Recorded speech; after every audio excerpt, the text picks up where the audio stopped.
If you turn on your TV on Thursday night, they are going to show you a graphic. It's going to say playoff picture. It's going to have some teams in the hunt. And if they don't have the Chicago Bears on there, they are out of their minds. This Chicago Bears team, out of nowhere, is well in the hunt. And Nick and I are going to take you through everything you need to know about the game that just happened against Detroit, the game that's coming up against the Cleveland Browns, and everything in between. It's all coming at you on this episode of Bear With Us.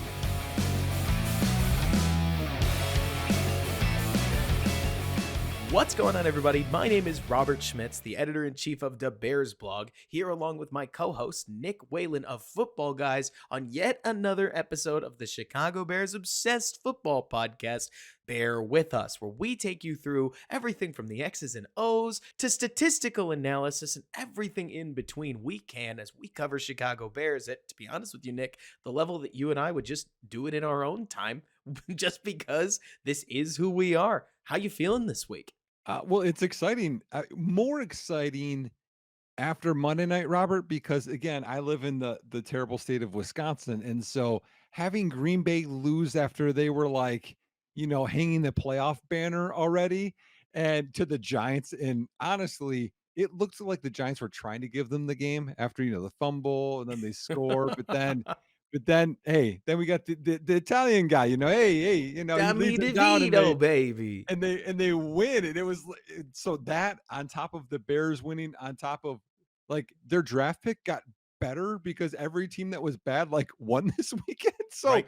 it's honestly, I'm on cloud nine right now. How about you? Couldn't be better. And I actually want to take a hot moment to talk about that Packers Giants game, if you don't mind, because I Sure. do think the Packers Giants game is two things at once, right? Thing number one, that is a door opener. The door might have been cracked open for the Bears to find a way into the playoff picture. Now that Green Bay outright lost a game that they shouldn't have, that door is much more open. If the Bears win out, as stated, right now, they have a 63% chance of making the playoffs, which is very, very helped by that Giants win.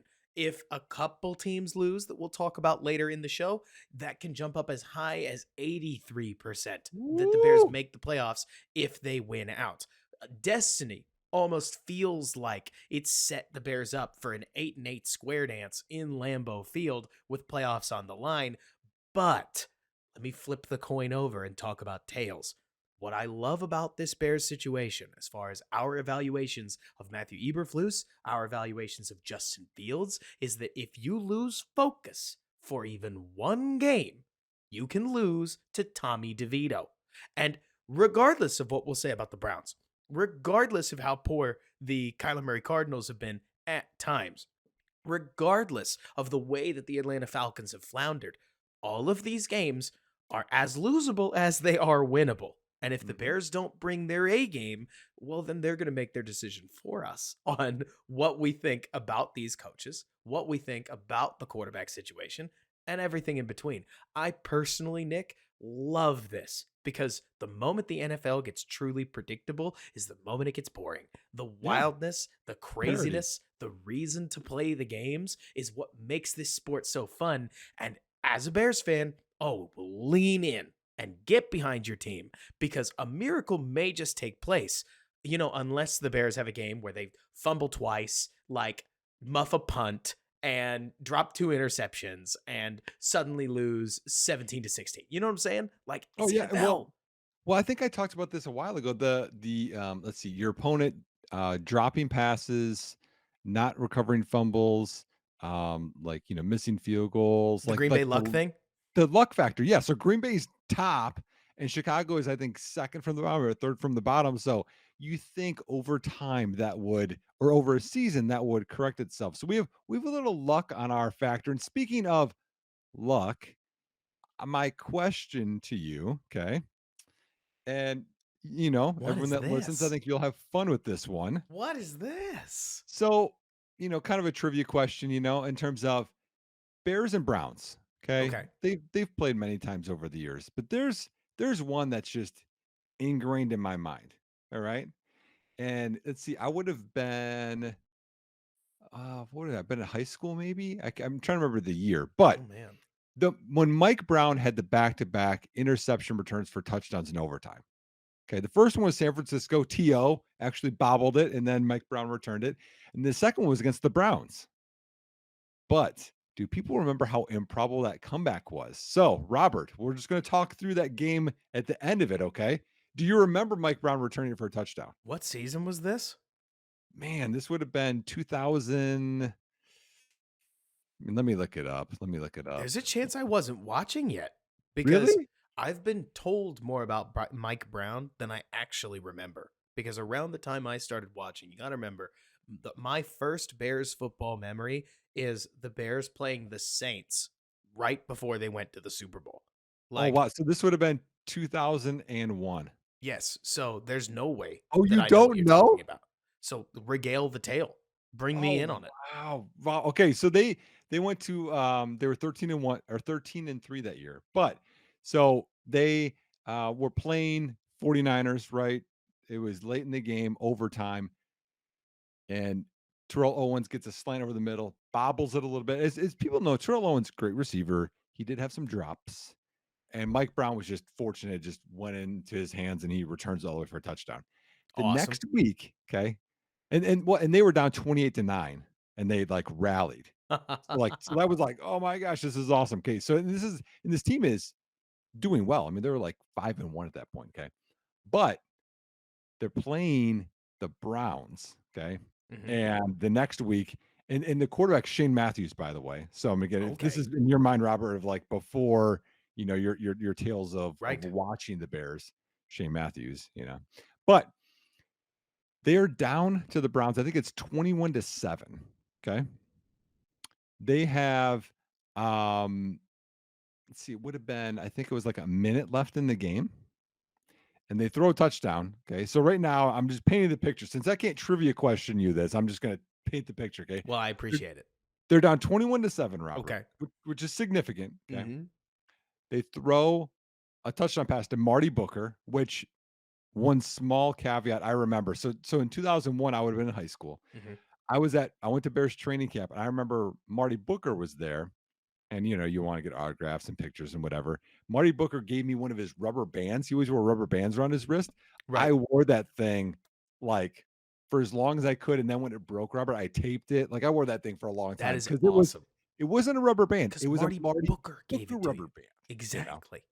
So he catches a touchdown, 21-14. And again, there's probably, I don't know, whatever left, like 40 seconds left or something. And then Chicago onside kicks it, and it gets onside kicked with a big bounce, but it gets to this right by the sideline, and one of the Bears players taps it back in. And then there's the big scrum and right in the Bears sideline, and you don't know who's got it, and it's exciting, and the Bears get it. And then they actually complete a couple of passes, and they get to like the 35, which is a weird area. And so Shane Matthews didn't have a big arm, steps up in the pocket, throws the Hail Mary. But here's the caveat, being at the 35, it changed things. Throws it, it gets up to David Terrell. Do you remember David Terrell, Robert, at least? A little. Mhm. Okay, Michigan first round receiver. He really didn't work out for us, but he goes up, tips it at the highest point. There's a couple of guys in there. And then the running back who was in pass pro caught up and he dives to catch it. And he's diving, he's extended.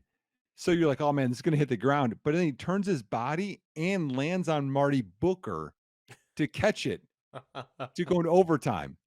So I'm gonna pause for a second because I want everyone at home to think about who this running back is while I continue the story, and then I'll tell at the end. So scores the touchdown, get the extra point, go to overtime. Bears go like 3 and out, and you're like, oh, Of course. seriously? Give it to the Browns, and the Browns quarterback is Tim Couch. Okay. Oh my Air gosh. raid from Kentucky, first overall pick, and then throws it. I believe it was Brian Robinson, tips it at the line of scrimmage. It goes like straight in the air, and Mike Brown as a safety was down in the box and near guarding a running back in like the flat, and he's like, "Oh, the ball," and then it just goes to him, and he runs it in. So he returns it back to back games to win, and that's kind of crazy that a guy can do that. So everyone, the guy that caught the Hail Mary was actually going to be my question to Robert, and it was James Allen. Oh man. Talk about a creative player name. Like, Yeah, James Allen, man. So I'm sorry. I'll have to remember my trivia questions have to be like 2005 and on, don't you or dare say the word recent because it's a long, long tenure of Bears history. see, here this changes my perspective of you, Robert, because your like pain of Bears football doesn't go as far because like you didn't have No, to go through the Alonzo Spellmans and the Jim no. Millers and I mean we had a Now, good year with Marcus Robinson, but like you don't remember any of that. you do have to remember, though, that I didn't even start with the idea of a functional offense. The idea that the Bears would ever have a functional offense did not occur to me until Jay Cutler was throwing, what was it, 3, 4 touchdowns to Brandon Marshall to beat the 49ers, which was the game that I thought of when you started talking Okay. about Bears Niners. That game Okay. ruled. The Kyler Fuller 2 interception Yep. like Yep. game. Anyways, like Devin Aroma should do. oh, I mean, the early Bears games that I watched were games like what was it, the year after the Super Bowl, the 2005 Monday Night Football game. I did watch this one, so maybe I did watch more games than just the Saints playoff game. Like, it's possible because I can't remember which game was when. But if you Mhm. remember, that's the game where the Bears turn it over 6 times, and they really do score 3 times through defense and special teams to work their way back into the football game and ultimately win. These were normal. Like, The Cardinal game? the Cardinal game against Oh, Matt Leinart, we all remember that one. legendary. It's Yeah. all to We are who say, they thought they were, Denny m- Green. oh yeah, my favorite part about being a Bears fan is that the Bears are the exception to nearly every rule about bad offense. Like, that's not to say good things. It's more like, oh, quarterbacks that throw the ball 7 times or less are 1 and 1,000,000, and the one win is a bear. Like, quarterbacks that throw 4+ interceptions and under 80 yards and this, that, or the other are Yep. 1 or 2 and something, and Yep. both wins are Bears wins. Like, it is hilarious being part of a franchise. I would not call us outstandingly successful over the last 30 years, but we do have some incredibly weird historical achievements. Which gives me a great segment here, right? All these Oh, here trivia we go. questions, but now I got to limit them. I'll keep that in mind with you. But Oh, there I'll was take story time all the same. yeah. Well, I hope people enjoyed that. Like guys, let us know if you like that one. Comment. Let us know. Speaking of trivia, I should have mentioned this earlier. Every Thursday show, we want a Q&A section. I didn't mention this after the first episode. I'm going to mention it much earlier in this show. If you have a question you want us to answer, DM it to me on Twitter, email it to me in the email in my Twitter bio, or tweet it at both me and Nick on Twitter, and we will backlog it and make sure that we get your question answered this time next week. I Yep. didn't collect near as many questions this time around, and if you did send me questions, I apologize. Right. But So, well, hold on. That's a good segue make sure you into tag Nick on it. I think Nick's reading his mentions a little more than I am. My mentions can get a little wild sometimes. yeah, that's fair. So, speaking of apologizing, okay? I feel a little bad because people liked my coaching rant that I had last episode. I feel a little bad because right today I learned Unique Ngakwe is done for the season with a broken ankle after I was mad at his run defense. So Unique, sorry man. I just I It want better run defense, but it stinks to lose him for the season. I it's weird. I guess he got hurt on like one of the last plays. That's how he broke his ankle. must have been. And Yeah, I'm but going to start the part where we talk about Yannick Ngakoue by saying something that's it's a little bit brutally honest, Nick, and that's, to me, the Yannick Ngakoue ankle injury, season ender, is a great reminder of just how healthy this Bears team is right now. And I'm going to go ahead and knock on wood. Me, because if you told me that what? you switched mics. You're echoing now. Oh, good to know.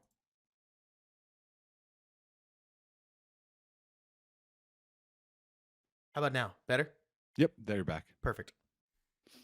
Because if you told me Chicago Bears lose starting edge rusher, I would expect it to have had a lot more impact than we're going to see from losing a guy who Mm. is a pass rush specialist that hasn't brought an outstanding amount of pass rush. Now, I'm not trying to dunk on Yannick Ngakoue. He's been helpful now and again, but as a starting edge rusher, he's certainly been no Montez Sweat. And honestly, he hasn't even been DeMarcus Walker. You said he has been one of the least productive edge rushers in the sport. And Yep. that the drop off between him and Raheem Green is not enough to call addition by subtraction, unfortunately. But it is what it is, right? The fact that the Bears have so many healthy players stands in direct contrast to a certain opposing team that we'll talk about Oh later my in the gosh, show. yeah. You know what's interesting though is there's someone that I think is near and dear to a lot of Bears fans' hearts that I think we could sign now that there's an opening. Oh my gosh. You saw that tweet too? Terrell Smith? Right? You Yeah, mean Terrell Smith makes Terrell sense. Lewis, right? Or yeah, Terrell Lewis. See, you Terrell couldn't Smith even on the remember his team. name. Everybody loves the story. Yeah, bring him back. Hey, it could be fun, right? I don't know quite why Khalid Kareem got cut the moment after he had a solid game for the Bears. So I don't quite know how Matt Eberflus and them are running this locker room and what stands out to them. But like you're saying, it'd be a fun story. More than anything, I'm amazed that this is really the first season-ending injury that we've had to talk about, and it still doesn't have that much gravitas. Like DJ Moore showed up on the injury report today. I don't think it's really much of anything. Hopefully, I don't eat my words as we go through the week. But even that reminded me, Nick, of how many of the like foundational Bears have not been hurt since week 6 or 7, Sands Fields, which got Well, all and of the noise in the world. well, I think that brings us to a bigger thing is because I know, and I have some tweets that we'll actually talk about in terms of just how much the defense has changed since we got Montez Sweat, and then how much things have changed once we got this guy back, that guy back. It makes me wonder the start of the season, Robert, if the Bears were just so beat up that they couldn't get it all together. And now that they have what they want together, we're actually a pretty good team. And if this is the team that you thought you were going to see in Green Bay, but guess what? We didn't have Tevin Jenkins and insert whomever else, or Kylie Gordon left early, et cetera. And then, then you lose Braxton Jones in week 2, and you keep adding on. Now, again, I know every team has injuries. I get it. But I think that as a rebuilding ish team, we don't have the depth yet. So like you give us another year of more depth, like we can sustain more of this. But I want, and the Chase Claypool stuff up and down. Like I wonder if that and all the distractions really led to the Bears playing poorly versus we're just not a very good team. I'm glad you brought this up, Nick. I'm so glad you brought this up because while I think it's easy to feel that way, right? It's easy for a lot of people to say, oh, well, I mean, maybe this is an Alan Williams thing. Oh, well, maybe this was a health issue. While true, the early season Matt Eberflus would never have joked that in the wake of losing Yannick Ngakoue, we'll just have to blitz on every down. That's Like, true. Matt Yeah. Eberflus was one of the lowest blitzing percentage coaches in the sport for the last Mhm. 7 years.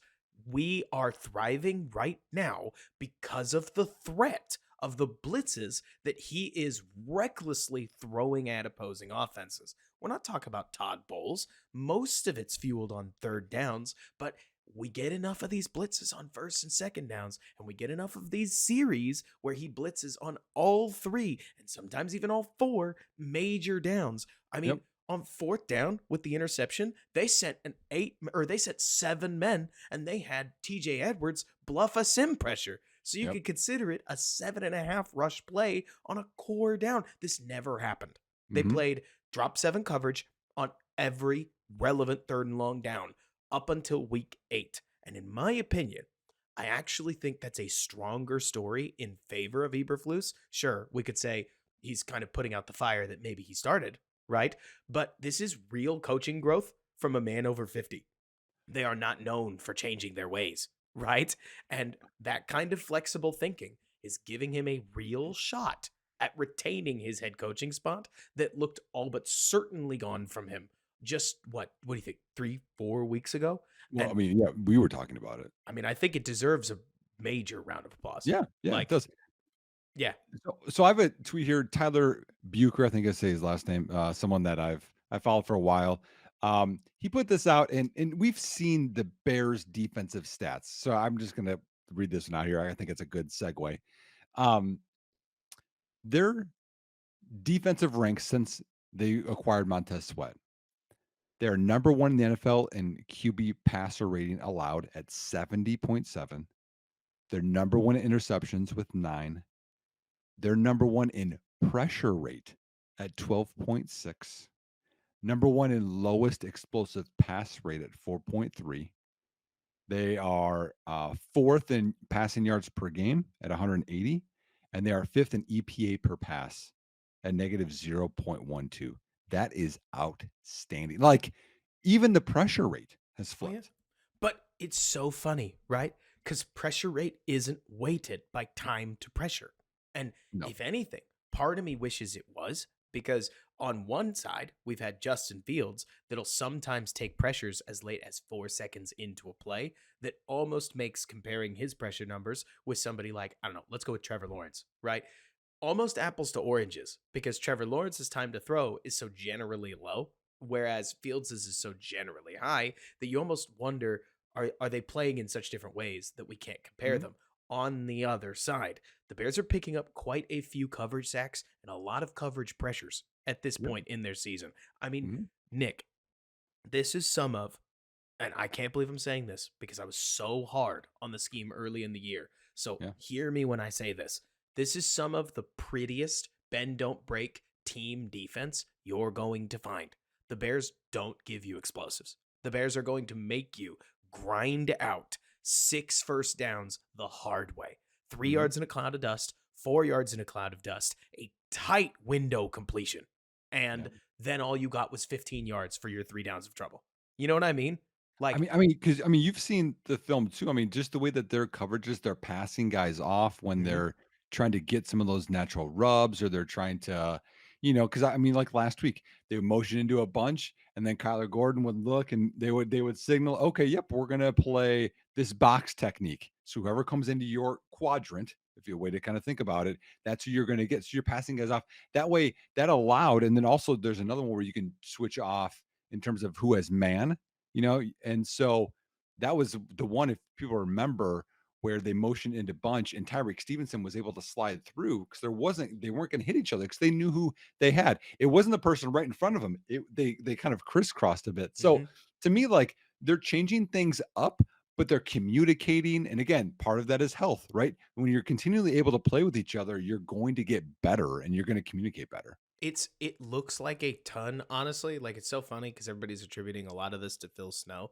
Now, granted, even though Phil Snow played with Matt Rule at Baylor, I don't know if this is all Phil Snow. And if it is Snow, he must have learned it from Mike Zimmer, because all of this looks like everything I ever saw Mike Zimmer do in Minnesota. And I Mhm. love it too. Like, it is basically just every way that you could possibly dress up a different potential blitz look with your two linebackers. TJ Yep, Edwards and Tremaine Edmonds are playing great football. they Even are. though Tremaine Edmonds in particular is not going to reap the rewards of sick PFF grades, et cetera, Tremaine Edmonds' ability to make it me Matt Eberflus confident enough that he can play on the line and then drop all the way into like a cover two pole runner position is part of the confidence that's allowing Matt Eberflus to call again bona fide reckless blitzes, and that ability, that faith in your defense to dictate the terms of the offense is creating holding calls. It created an Andrew Billings tripping call. It's inspired everybody to work that much harder to win their matchups. It's creating one-on-ones on the defensive line. It's making Montez Sweat look like a superstar because Mhm. he's getting a few more featured looks a game.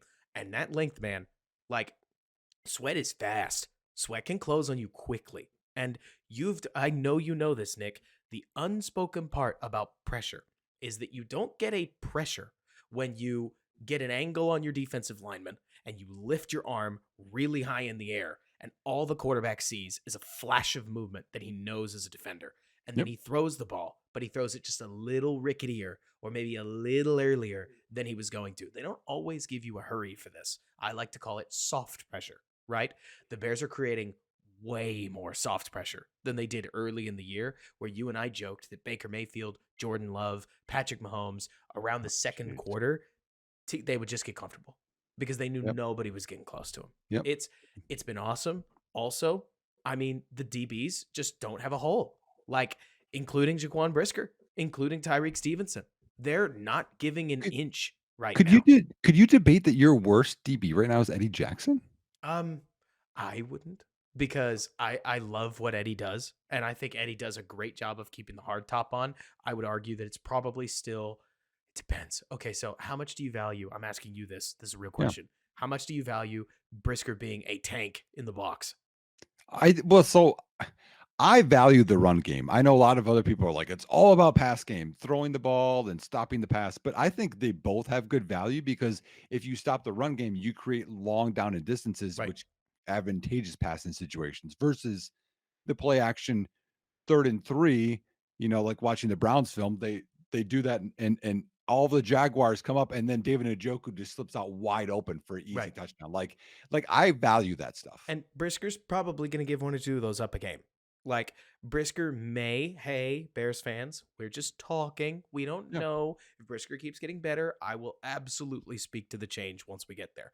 Right now, to me, Nick, even with Brisker playing really well, I don't know what his second contract would look like and if he'd agree to it in Chicago, the way that Ryan Poles might draw it up right now, just because of where we're at as a coverage safety. But Mhm. 17 tackles.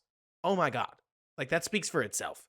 And he had two really important pass breakups right at the end of the game where he showed up. I thought Tyreek Stevenson did a great job of handling Sam Laporta. We saw him blanket him 3 times, and one of them, Goff squeezed the ball in anyways because it was just that kind of a game. But to me, it's all this Bears defense. If you're seeing what I'm seeing, Nick, is a defense built on tightening the margins, making you Yeah. uncomfortable, not Mhm. letting you feel like you get your rhythm plays easily. And in Mhm. my opinion, it's that kind of mental wear that leads to a fourth quarter from your best player, Amon-Ra St. Brown, where it is as if he just didn't have the mental gas to make a play anymore. You know what Yeah. I'm I mean saying? I mean, Like, they squeezed out him and Sam Laporta, their 2 best guys. They said, "Okay, we're gonna make those tight windows," and Goff tried, but they were low. They were, obviously the but we one didn't couple make a got knocked play away. either because when you're Mhm. tired, Oh, sometimes yeah, yeah, it's that's part of it that too. much harder to focus, You right? you know what's crazy? So you're talking about the linebackers who I think are playing better, way better than they did early in the year. They have 5 interceptions combined, Robert, and 3 fumble recoveries. Well, I mean, obviously, they're leading the team in tackles. A lot of linebackers do. Tyreek Stevenson, I'm just gonna call him your boy, Mhm. okay? I'll take it. He's 4th on the team in tackles. He can hit. That's just Like, surprising.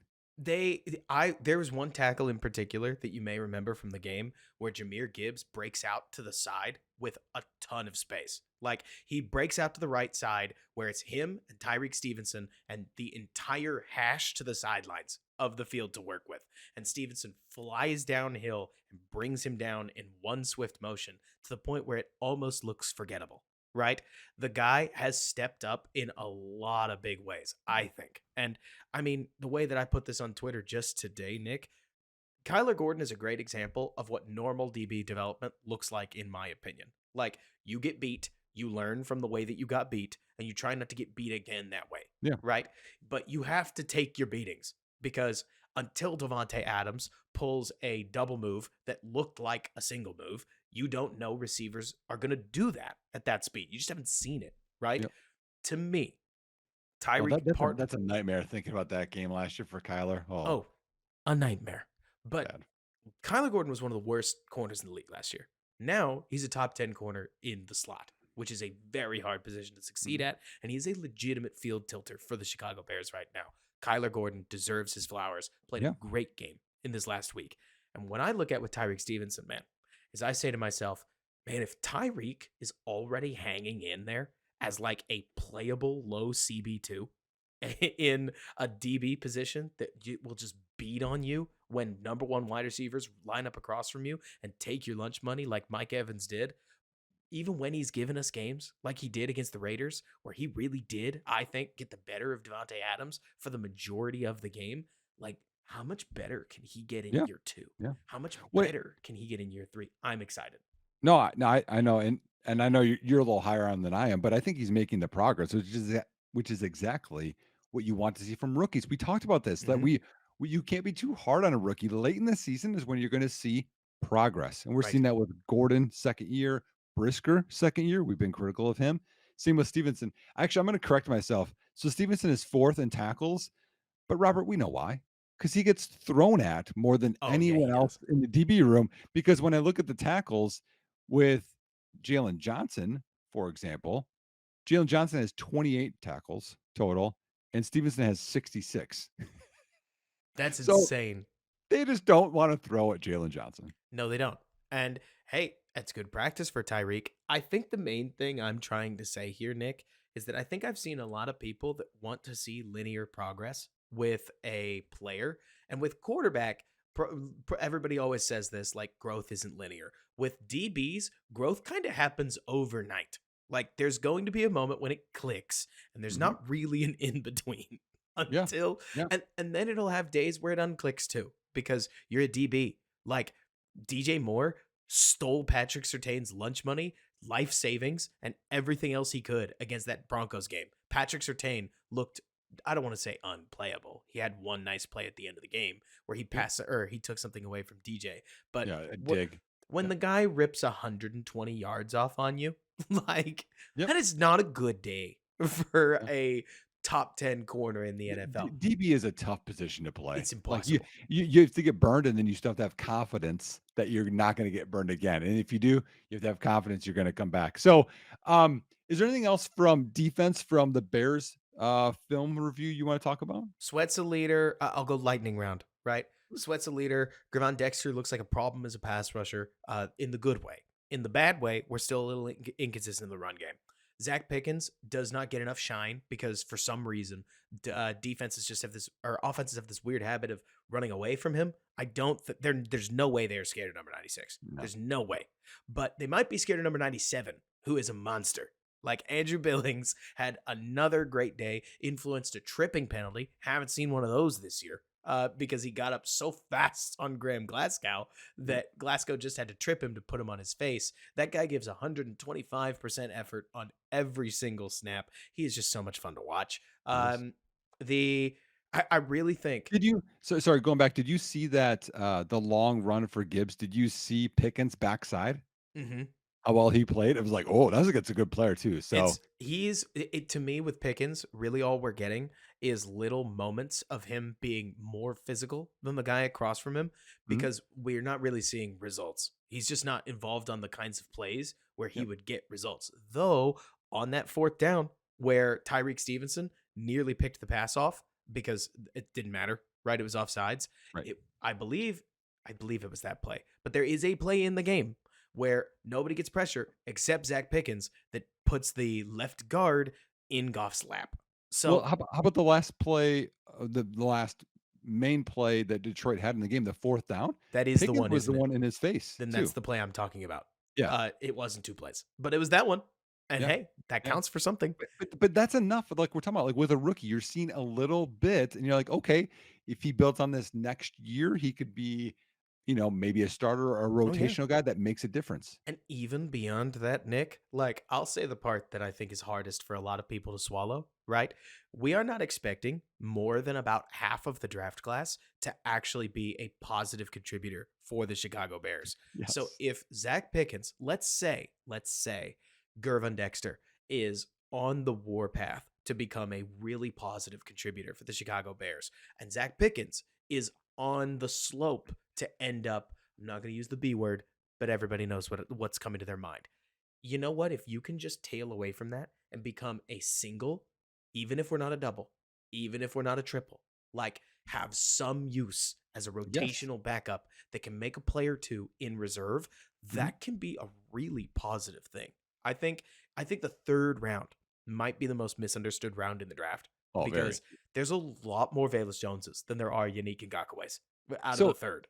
so speaking of, okay, and I was because there's a part in the draft where it's about special teams, then it's about going for big starters. People need to kind of realize that part of it. We'll get into that in draft season. But speaking of, I want to give a positive shout out to Valus Jones Jr. Yes. He's a guy that has been beat up a ton, and I get we've beat him up. He's dropped passes, he's had bad He's plays, he's but been in the one of the game most, yeah. last week, Bayless Jones had a good game.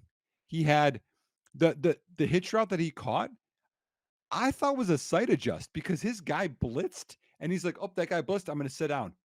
Catches it, turns and makes an aggressive turn and gets up the field, which I would say later we saw Darnell Mooney catch one over the middle of the field. Justin throws over the outside shoulder, and Darnell Mooney turns the other way and isn't super decisive and runs into a guy. If he turns the way the ball is, he has another at least 10 yards. But Velus Jones made a good play there. And I saw Velus Jones being very physical and blocking. Enough so on one play, I was like, who is that guy blocking? It was Velus Jones. No, So good for him. nobody wants to hear it.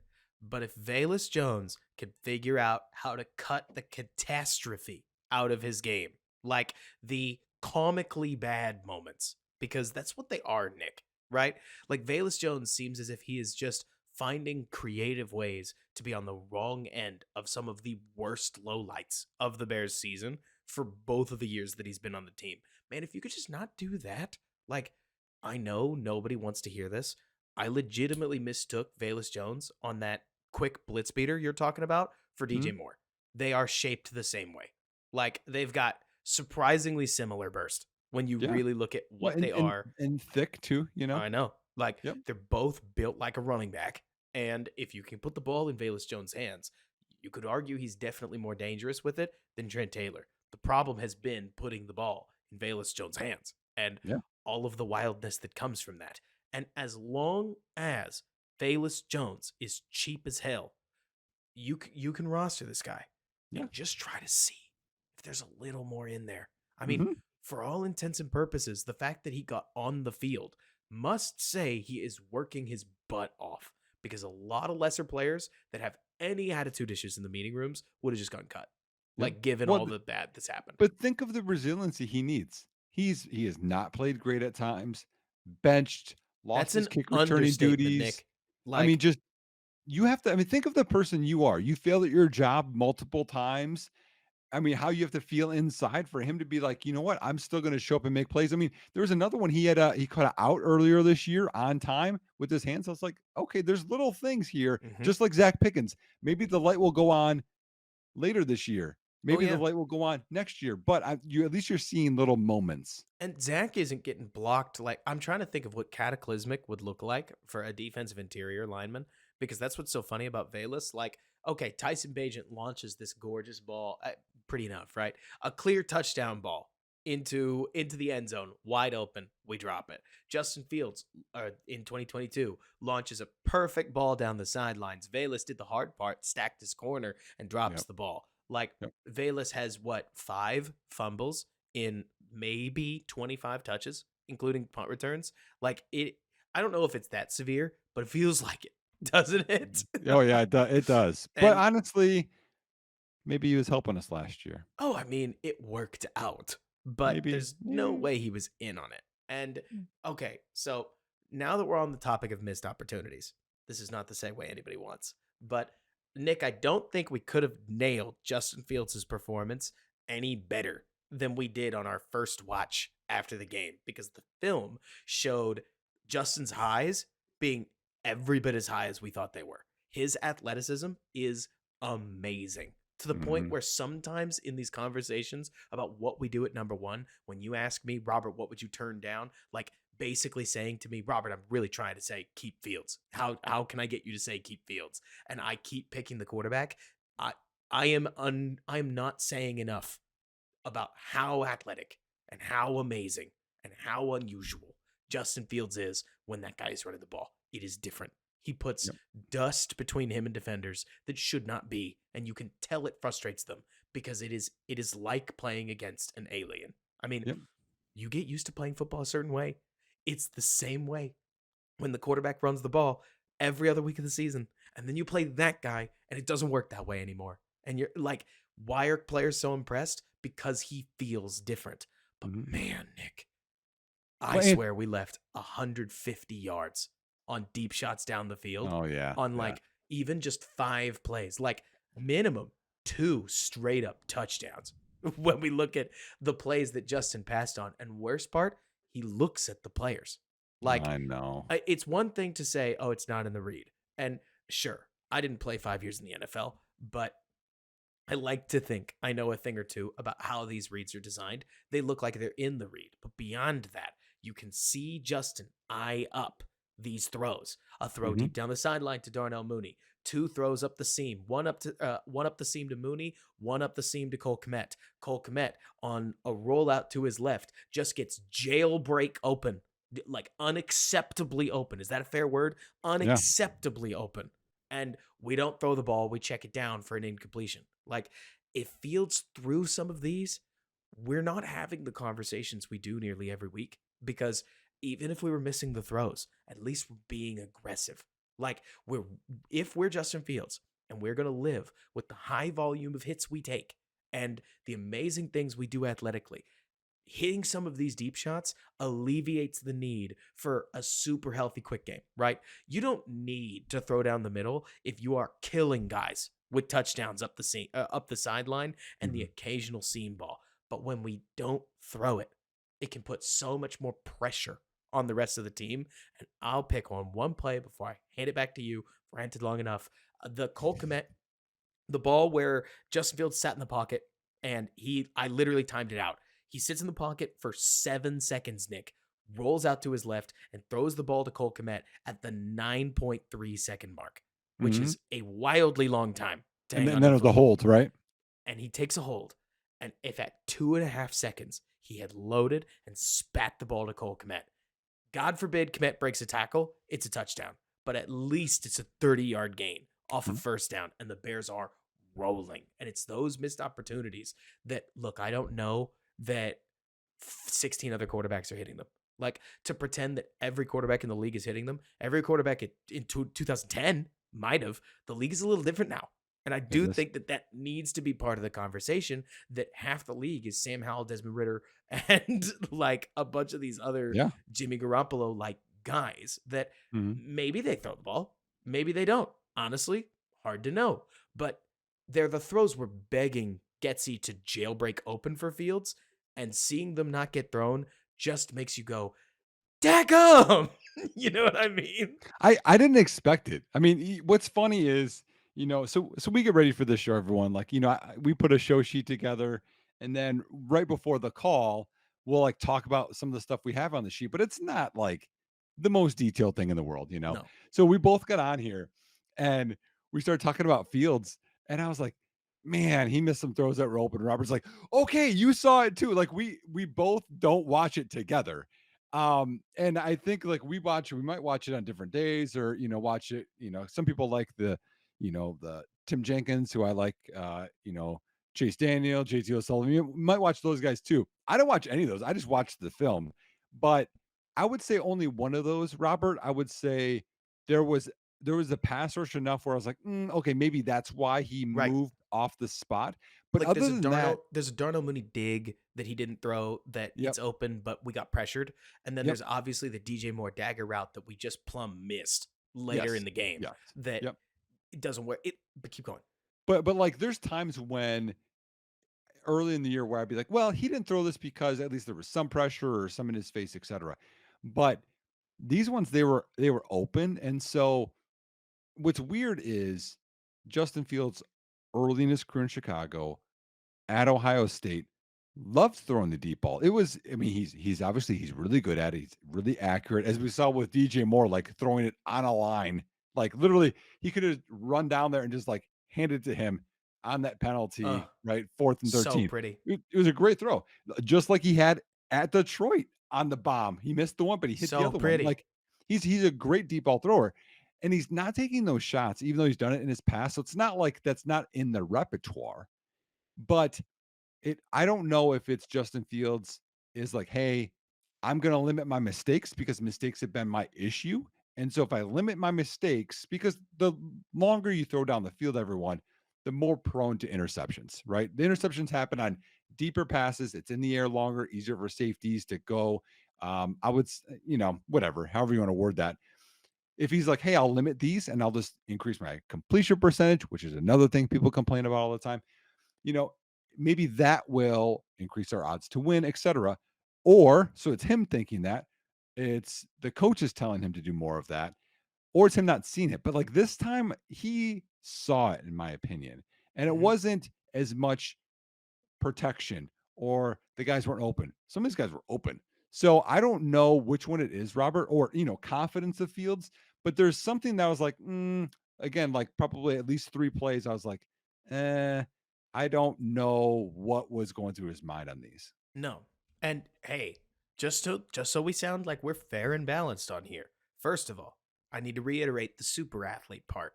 He is amazing.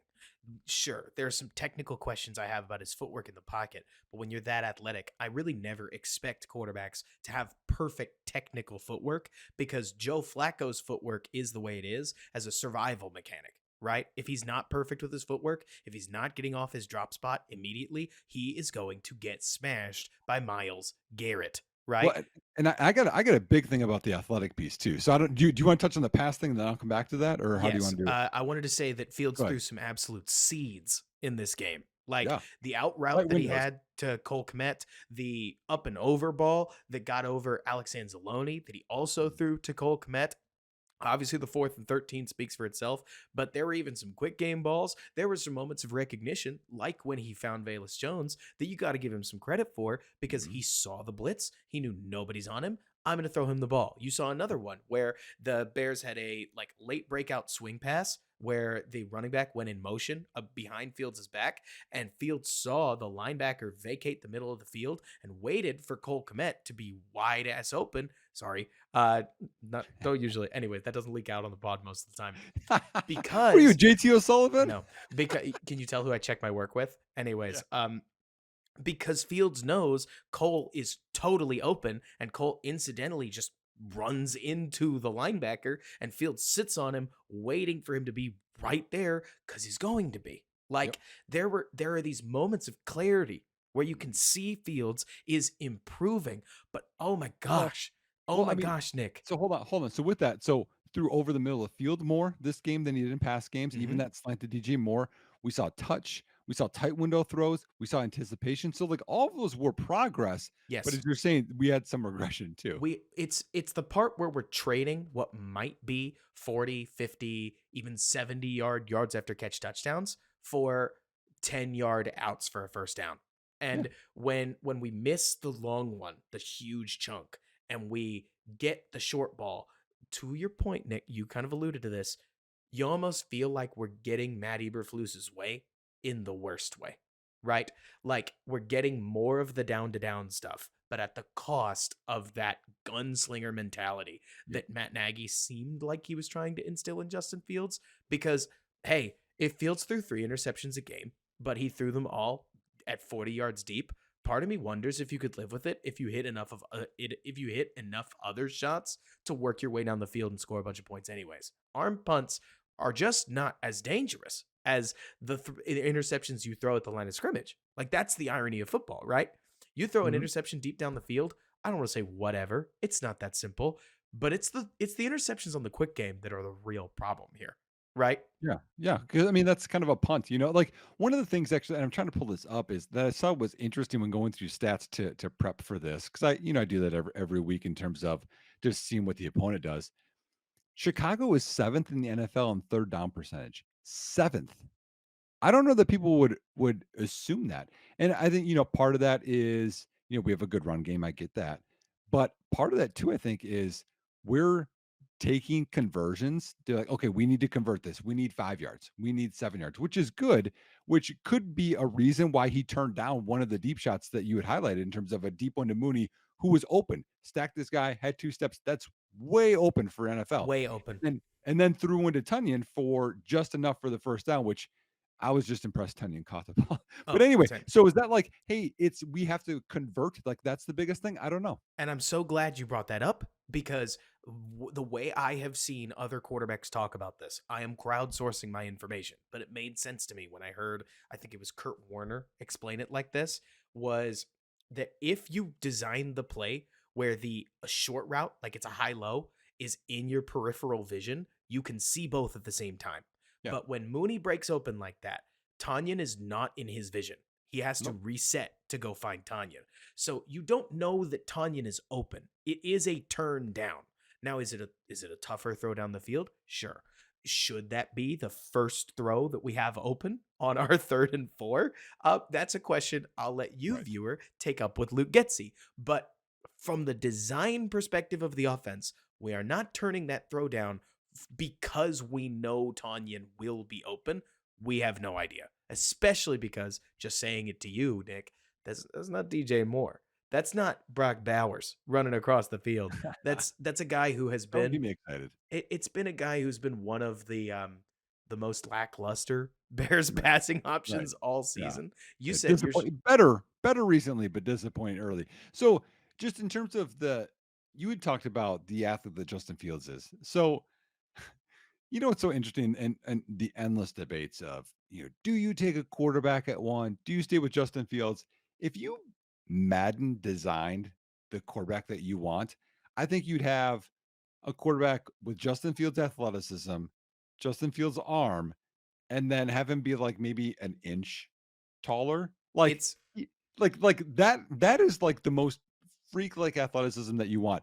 And he is changing as a runner, y'all. Like the last year Justin Fields might have housed, I'll even go this far, might have housed one of the runs that he had on Sunday, but when he gets in the open field, he gets as much as he can and he gets down. He mhm, has changed. And that is, I mean, because I watched it, I was like, what? He could have got more, or that's only Kirby Joseph there, man. Like I was right. thinking that, but you don't want to get injured. You want to just keep things flowing. And so whether that's maturity, whether that's them coaching him to do that, doesn't matter. He's changing as a runner, but I mean, it is special what he can do as a runner. And it's not just designed runs. I think you'll see more of it with the creativity. I mean, let's not forget last year, Detroit, the play to Mooney in the Mhm. flat when he motions, he's not there.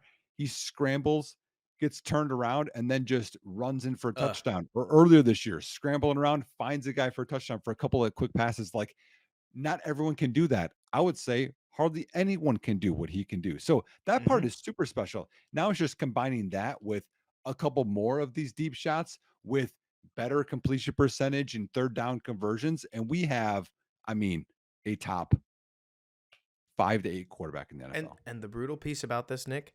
Okay, so first of all, want to just affirm everything you said because you're absolutely right. Adding on to that though, because you said the positive side of this is that you could make that argument for an awful lot of quarterbacks in the NFL. Quarterback is really hard. Like if you watched the game that we referenced earlier, Green Bay against the Giants, Tommy DeVito has this one throw where he rolls out in the goal line and laces a perfect back of the end zone ball into the hands of some receiver out Isaiah there Hodgins. where you're like, holy smokes. And if Mhm. we can just, if quote, if we could just make that throw a couple more times in this game, we may really have something. NFL quarterback is hard. The It is hard. consistency piece is the hard part. But so we'll see what happens when it comes to Justin Fields. But if you don't mind me pivoting the conversation, because Sure. you and I could do a whole piece about Justin Fields every single week that I believe it will settle itself. Like Browns defense is crazy hurt. They are still going to play a lot of zone, and zone backups might, if the book is out, still give Justin Fields trouble. I am excited to see the way this Browns defense goes about matching up against the Bears. We will get there in a second because there is one draft argument that I have heard a lot less because I believe the player in question is settling the debate. And I want to give number 70 his I was gonna flowers. talk about that. We're on Like the same page. Braxton Jones is balling. Like it's not perfect play, but I think the margin between him and what you were hoping Olu Fashanu or Joe Alt would bring to the Bears is starting to look so thin that it's not just us film crazies that are saying, "Are you sure that's worth it?" at the top of the draft. It's becoming the casual Bears fan. And I think that's a huge win for the entire organization that Braxton Jones is playing this kind of ball because Mhm. it frees up so much going forward when you've got what I think I saw somebody graded out all the tackles in the NFL and they said the Bears tackles are currently 8th in the entire season. That includes a heavy dose of Larry Borum. That includes a heavy dose of Darnell Wright playing with one arm. Yep. And you still end up with top 10 tackle play. I don't think either of us thought in our wildest dreams that the Bears would reach that level this soon. No. But one thing to think about, I want to draw this parallel, okay? And I've thought about this. I'm glad you brought up Braxton Jones. Alt or Ishanu, right? Either tackle prospect. I mean, there's other ones too, but those are the top two, right?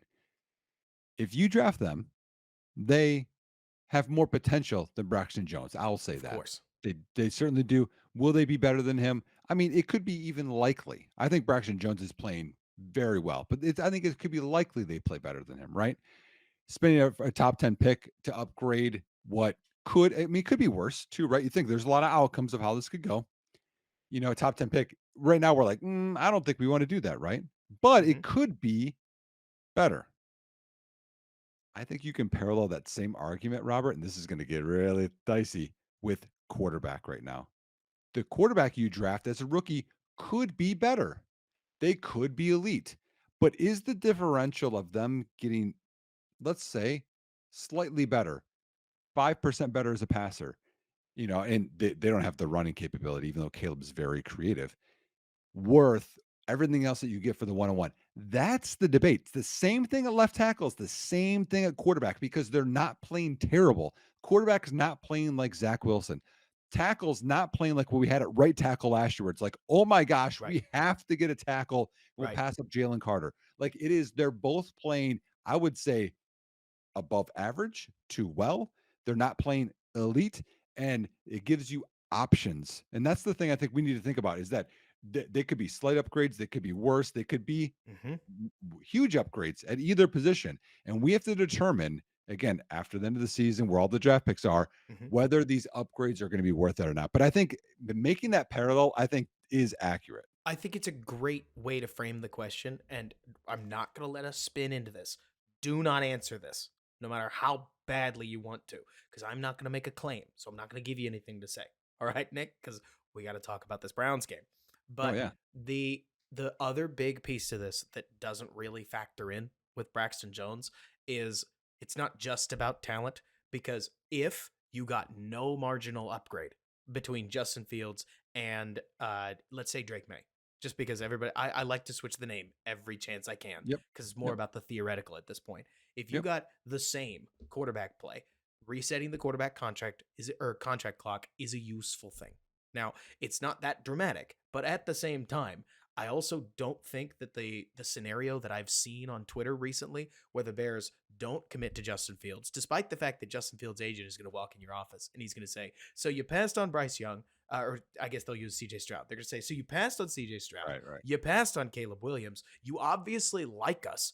Pay us our money." And then you say, "No, no, no, no. We're going to play this out. We're going to pick up your fifth year option. We're going to tag you. Then we're going to tag you again." Then what? Like, okay, so we're going to string this thing out. And Justin Fields says, "Well, I'm just not going to play." And everybody goes, "Well, Justin would never do that." Right? Um, he's a quarterback that's been through a lot. I would be shocked if Justin is going to be out here trying to give a hometown discount to the Chicago Bears right now. Like, I actually wonder, Nick, if we had Justin on this podcast, Justin, thank you for tuning in. I wonder if Justin would say he wants to get traded because the moment he gets traded, he's probably getting an extension. Like, Right. and if he's not getting an extension, he'll get one the year after he plays okay at his new destination. You know what I mean? Like, if I was Justin, I'd I'm want to get paid. So m- we'll see how that plays out. my response is I'm not going to answer the question because you asked me not to. But I'm going to do a quick thing. I watched part, I would say about 2/3 of the Browns game last week, just quickly, just because I want to have a little frame of reference for this Joe Flacco resurgence, which I have a lot of numbers and things to get to, but they're running. I mean, the strength of their team is their interior O line right now. We'll talk about why that is. They run the ball a lot. They do a lot of screens to backs, screens to tight ends. They are in 22 personnel a lot, Robert. They have two tight ends, two receivers. They'll have two tight ends, two backs sometimes. I've even seen them in short yardage bringing that sixth O lineman and two tight ends, which we'll be familiar with that because Detroit did that last week on us with another offensive lineman on the field. But I think that's because their best personnel package is having Harrison Bryant, their second tight end, in versus having a third receiver, et cetera. Um, but they'll do outside zone, they'll play action. And Joe Flacco, he finds Amari Cooper, which I get it. He's your best receiver. He throws to him as much as he can. Um, Flacco still has the arm. His completion percentage is under 60%. I'll highlight that in both games. I'll highlight that later. But their offense is still struggling. It's better than it was the 2 weeks prior, but it's still kind of struggling. Defensively, obviously, we know that they are very talented. They've been a very good defense this season. They're struggling a little bit lately, which I'll get to. Um, I actually have them running a lot of man, Robert. So they have, depending on if Denzel Ward is back, they have 3 talented corners, and I think I they take thought some I'd heard chances with that. that. They don't blitz a ton. They're about middle of the road in terms of blitzing, but they lean on Zadarius Smith and Miles Garrett getting home, and then the man coverage, and then they play. They play with dropping guys and playing robber and moving guys around to try and get some interceptions. So that's a little bit of just the film. I'm not going to go too in No, depth on that. Do you have any questions? I mean, more than anything, I wanted to just say I actually thought I'd heard that they run a lot of man on a podcast or other because I didn't have time to watch the Browns before this podcast. So I'm just riffing off what I've seen when they play on Red Zone and stuff Mhm. like that because I'm watching the Bears, I'm watching the Red Zone both at the same time, right? Yeah. But so it's so funny though, because that shows me how the NFL has shifted, right? Where it used to be the best defenses in the NFL were all zone based defenses. Right now, some of the best defenses in the NFL are the man based defenses. Yes. But those are the ones that are going to get hit harder when your guys go down. So I'm Well, really interested to see what old Jim Schwartz, obviously, but I love the Jim Shorts, like yeah, yeah. That- pseudonym, like but what he's going to do to heat up Justin Fields. yeah, I agree with you. And the one thing I think that's going to be interesting even more so is zone is what hurts Chicago's passing game more than Right. man. Right. And that's because if you're man coverage with a receiver and you turn and run or wherever on the field, you're not watching where number 1 is. Yep. And if you want him to get loose, play man coverage. So I don't know how much man they're going to play, and I don't know how it's advantageous for them to do that. But you alluded to injuries, Robert. I have a huge list of injuries. And if you're not familiar with the Browns' injuries, get get a pad of paper out. Okay. You might need about 3 sheets. I'm going to talk through all this. Okay. I'm ready. So Deshaun Watson, right? Obviously, people know him. He's done for the year. Nick What? Chubb, He's done? done I'm for the kidding. year. That one we knew. Nick Chubb, done for the year, which is sad. I'm a big Nick Chubb fan. Okay, both starting tackles, Jaredick Willis and Jack Conklin, done for the year. And then last week in practice, right tackle Dewan Jones, if people remember in draft coverage, he was the giant 6'8", 360 guy from Ohio State.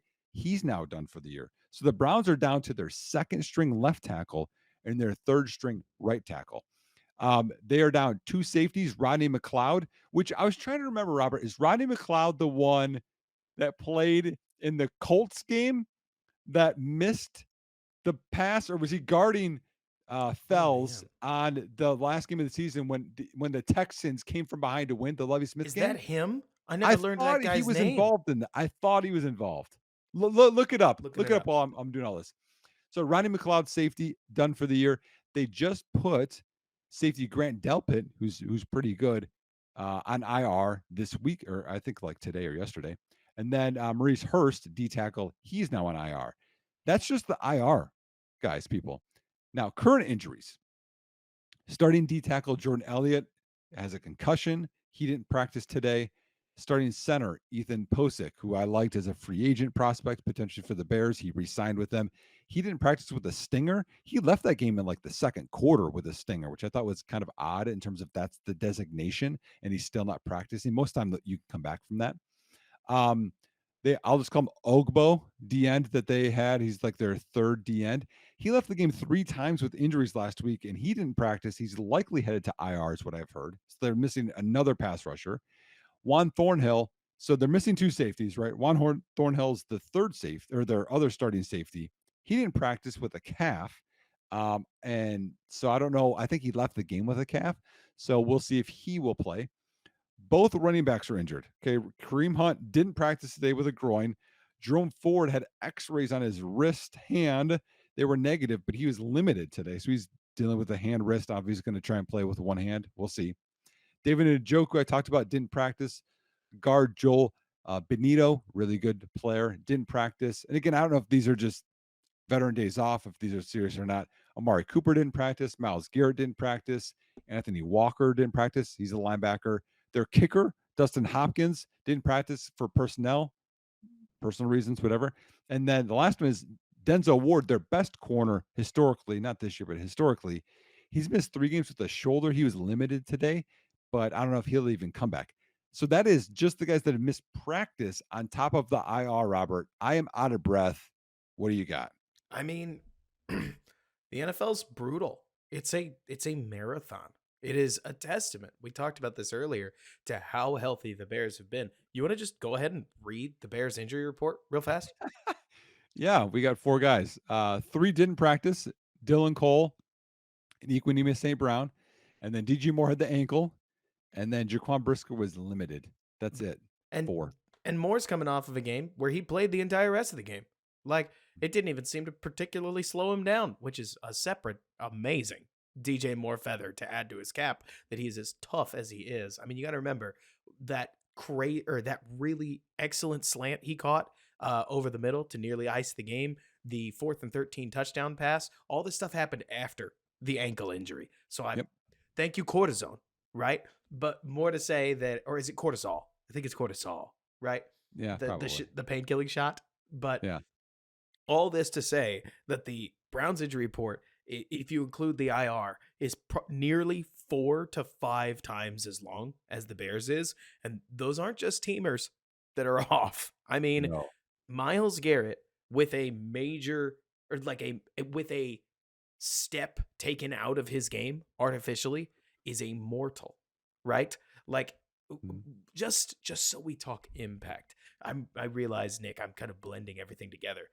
You wrote on our sheet the difference between the Browns when they had everybody healthy and the difference between the Browns as the injuries started to pile up. Yeah. You want to talk through what that's looked like from a results-based perspective? Because Bears fans, this is not the Browns defense you think it is right now. No.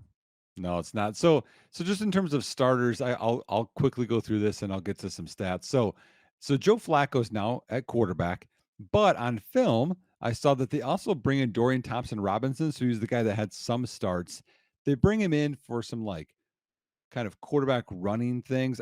He converted a 4th down for them. He'll hand the ball off, but so they have some packages for him. But Flacco's back. 2 games.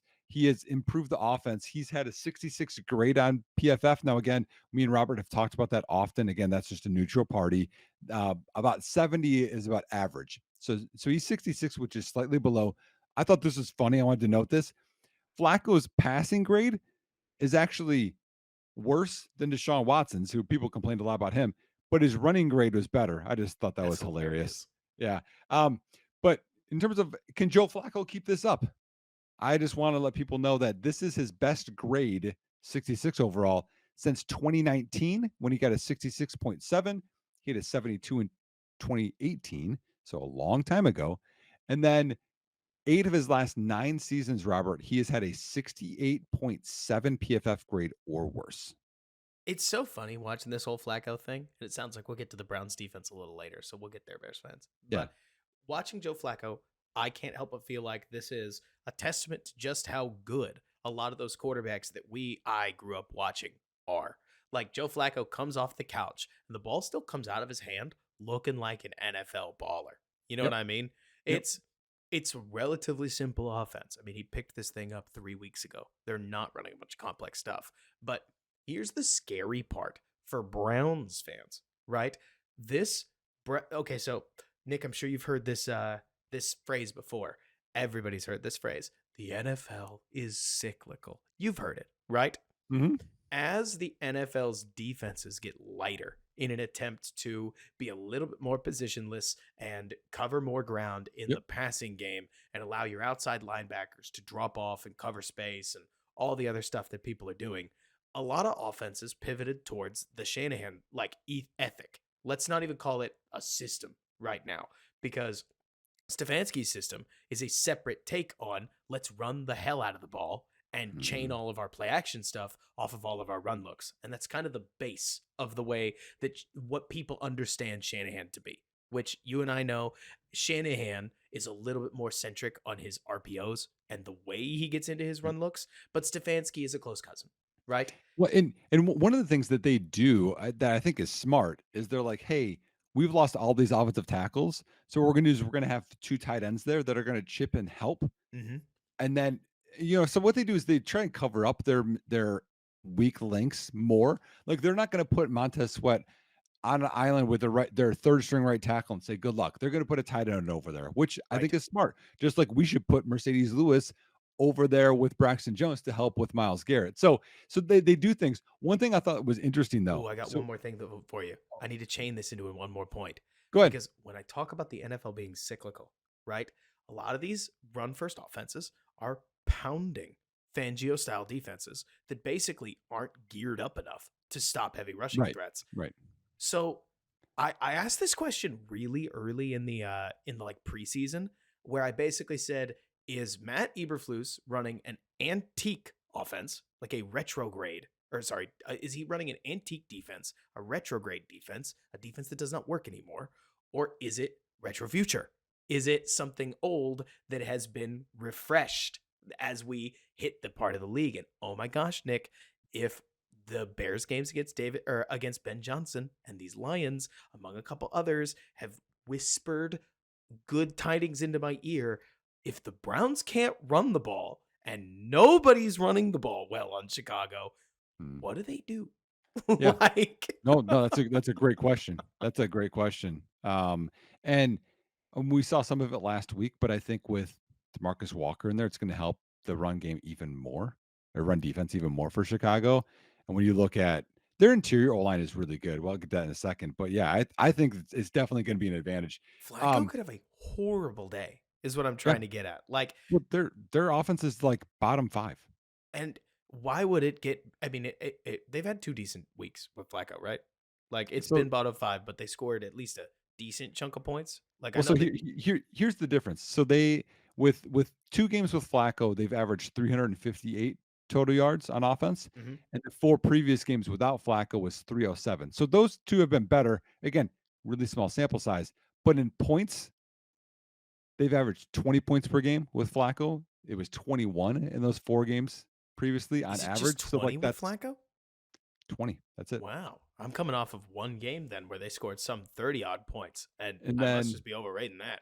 Man, I'll check to make sure I didn't mess that up. On the whole season, Robert, they've had 1 game over 400 total yards, only 1.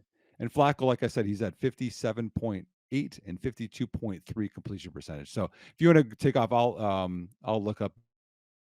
Oh, sure. I got you. Like, what I keep looking at this game and thinking is so I don't know what Jim Schwartz is going to do against Justin Fields, what adjustments he's going to make. But the funny part is, I don't know if Justin Fields has to play well for the Bears to necessarily win this game because the Bears have been putting quarterbacks in hell nearly every week at this point, and I actually don't see why that changes. The Browns are just not healthy enough, I feel like, to compete with the Bears team that's got a bunch of juice right now. And especially when you tell me, like, okay, so Brandon Thorne talked about this at one point, a renowned offensive line expert on all kinds Love of Brandon. platforms. Good dude too, by the way. You all should I, follow him. he Good is. dude. And he talked about how nearly 65% of elite NFL pass rushers production comes against backups because you play a lot of backups. And so if Montez Sweat is about to line up against a third stringer for in his first game, no less, for an entire NFL football game, I mean, good luck to him. Yeah. Like, it's Yeah. not, I'm not even trying to tell you that Montez Sweat is TJ Watt. You know what I mean? I'm not trying to make Miles or Montez Sweat out to be Miles Garrett, but we've talked about this before with Darnell Wright. The NFL is vicious. And when Montez Sweat is as close as you get to a normal NFL, like edge one, that is still rough living for a Mhm. third string tackle Mhm. in a league that doesn't have 32 quality starting tackles. No, not at Like, all. I So mean, it's bad out there. And I'm more saying this than anything to point out that, like, Amari Cooper, dangerous. not near the most dangerous receiver the Bears have faced down. Uh, No, the running game that the Browns have, dangerous, not near the most dangerous running game that the Bears have faced down. it's not Detroit last week. Joe Flacco, not bad, not the worst quarterback the Bears have faced down, but I don't think he's better than Jared Goff, and they made Jared Goff look like he was broken for 2 of the last 3 Bears games. Mhm, So mhm. if the Bears defense sustains what they're doing right now, this could be an extremely long afternoon for the Cleveland Browns. And moreover, Nick, I am more saying this than anything. This game could bring Matt Eberflus's praise to a fever pitch and make this play a real question of whether they would peak and have trouble sustaining it against Right. Arizona and Atlanta. But we'll cross that bridge when we get there. Well, When I look at this matchup, I could just keep seeing green lights for the Chicago well, Bears. hold on. You might have more because okay, I was incorrect. I didn't carry a 1. Don't yell at me, everybody. 25 points per game for Flacco. The 4 previous games was 21. No But worries. I have more things that might give you more green lights here. Okay, um, so I'd referenced that Flacco is at a 66 overall grade for PFF. Mhm. Just for reference for people to think about this, Justin Fields is at a 75.1, and people are like mad at him. So that tells you the level of player is very different there. Um, and again, just in terms of where these guys rank per their position, I'll just go offense first. We'll talk about that, then we'll go defense. So Kareem Hunt is 25th among running backs. Jerome Ford is 35th. Cooper, you talked about being a threat. He's 38th among wide Right. receivers. Elijah Moore, the wide receiver, 79th. Cedric Tillman, a rookie, 104. And then the 2 tight ends, 25th for David Njoku, 41st for Harrison Bryant. That's not a bad combo. Backup left tackle, Jerron Christian, 75th among 84 eligible tackles. Joel Benito, 24th. He's a good player, but 24th right now. Ethan Posick, 10th among centers. Wyatt Teller, 10th among guards. He's very good too. And then James Hudson, he is now the new right tackle. He is 84th out of 84 eligible tackles. And then some overall stats for the Browns. So on the year, 29th ranked offense, 28th in passing, 16th in rushing, surprisingly 12th in points per game. So that's where they're ranking. They're actually scoring points better than most would think. 17th in the red zone, which helps. So when they get down there, that means that they are converting more touchdowns than field goals or not scoring. They're 30th in third down percentage, Robert, which is really bad. 24th in points per drive, and then 15th in starting field position. All right, Nick. I'm about to take this in a pivot that you never thought I was going. Okay? You ready for this? You do that a lot on the show, Robert, and honestly, nothing would surprise me at this point. So something about this guy who I've never heard of. I guess I don't know ball. Jerron Christian, the current left tackle for the Browns, Yeah. sparked an idea in my head because the Bears obviously have a matchup advantage with James Hudson. Like you said, 84th out of 84, third string tackle. You don't rarely have a good second string tackle. The fact that they had DeJuan Jones, it speaks to what good drafting can do for you. When you Mhm. get to the third string, there's a reason one-armed Darnell Wright was a better option than Aviante Collins. Like, these teams Yes. know Yes. what that third string tackle looks like Yes. when you're down. It's your fifth tackle on the roster. But so I took a look at Garon Christian's mock draftable from back in 2018, Oh, just so wow. everybody's on the same page. This is actually he's a tackle who clocked in 5th percentile in his weight when he played tackle at let me see that he played tackle at Louisville. So weighed in at 298 pounds, weighed in a 12th percentile on the bench press with 19 reps, and weighed in with and clocked in with 35-inch arms, so really long arms. And with Yannick Ngakoue out, you know who sounds like a matchup nightmare for that guy is Walker. Gervon Dexter. Is what Oh, I was gonna Dexter, say. you're still on this train. You don't think Walker can just bull No, rush I him think back? Walker absolutely can. But what I'm sitting here thinking is I want Gervon Dexter to get more snaps. And as we've started to see Gervon Dexter play at edge, I wonder if you could rotate Dexter into the defensive end rotation. Like, so the third guy, right? Where you have him spell Walker and then he can spell Justin Jones so that we've got him on the field a Sure. little bit more, right? And he's athletic enough. I bet he could do it. But you mentioned Walker. Walker's another perfect example of this. This guy strikes me as somebody that's going to get crushed by power. And the momentum that Gervon Dexter is bringing on these edge rushes, it beat it beat Taylor Lewan. It beat Penei Sewell. Like Mhm. Dexter's explosiveness is a Yeah. real problem for Right. guys that handle lighter players that are trying to walk around the edges. As we have drifted in towards the or in the NFL towards trying to stop Brian Burns, trying to stop a freight train coming straight down the pipe is harder than it's ever been, right? Yeah. And Yeah. so part of me wonders, purely because we've already seen them play Dexter at edge a couple times, whether we might see a little more of it and what the Browns would be able to do to stop it. Because Well, they're gonna have their tight ends there. That's what they're gonna do. sure, They've but already showed it. and you're totally right, and that's probably going to help the Bears even more because what you know the Bears are going to do, they just did it against the Lions, is that they're going to line six guys up on the line of scrimmage, and then if you add seven so that you're plus one in pass pro, they're just going to add a seventh man. You Yep. may even see corner blitzes in this game as the Bears try to follow that Minnesota-esque principle. The Bears, so Minnesota wants plus one in the blitz. The Bears want even. The Bears just want a bunch of one-on-ones, Yep. right? And I bet you they're going to use Tremaine Edmonds and TJ Edwards same way they have for weeks in trying to isolate that Montez Sweat versus James Hudson matchup Right. Yep. so that they can just keep them in contained and let Sweat go about his business. And I mean, look, we'll see what happens, Nick, but I really can't help but wonder if this game is going to play out in a way where we don't even need to talk about the offense because the defense alone may take care of this game. But It we'll could. see. Well, and I mean, also, like, think about early in the season, Chicago struggles. What did teams do? They twisted. They played games. Like, you're gonna Yes. see a lot of that, especially with young guys that don't have experience. And even if they do have the tight ends in, that's less guys that get into the pass routes to make the defense the Bears have not be explosive or letting explosive plays have less explosive chances. Like I saw last week, Robert, in the film that I watched, the Browns had one-man routes. They had two-man routes. And so then you can just bracket both guys and it's good luck. So I think that it's going to be a very I mean, if the Browns make this a game, okay, we'll just say that much, right?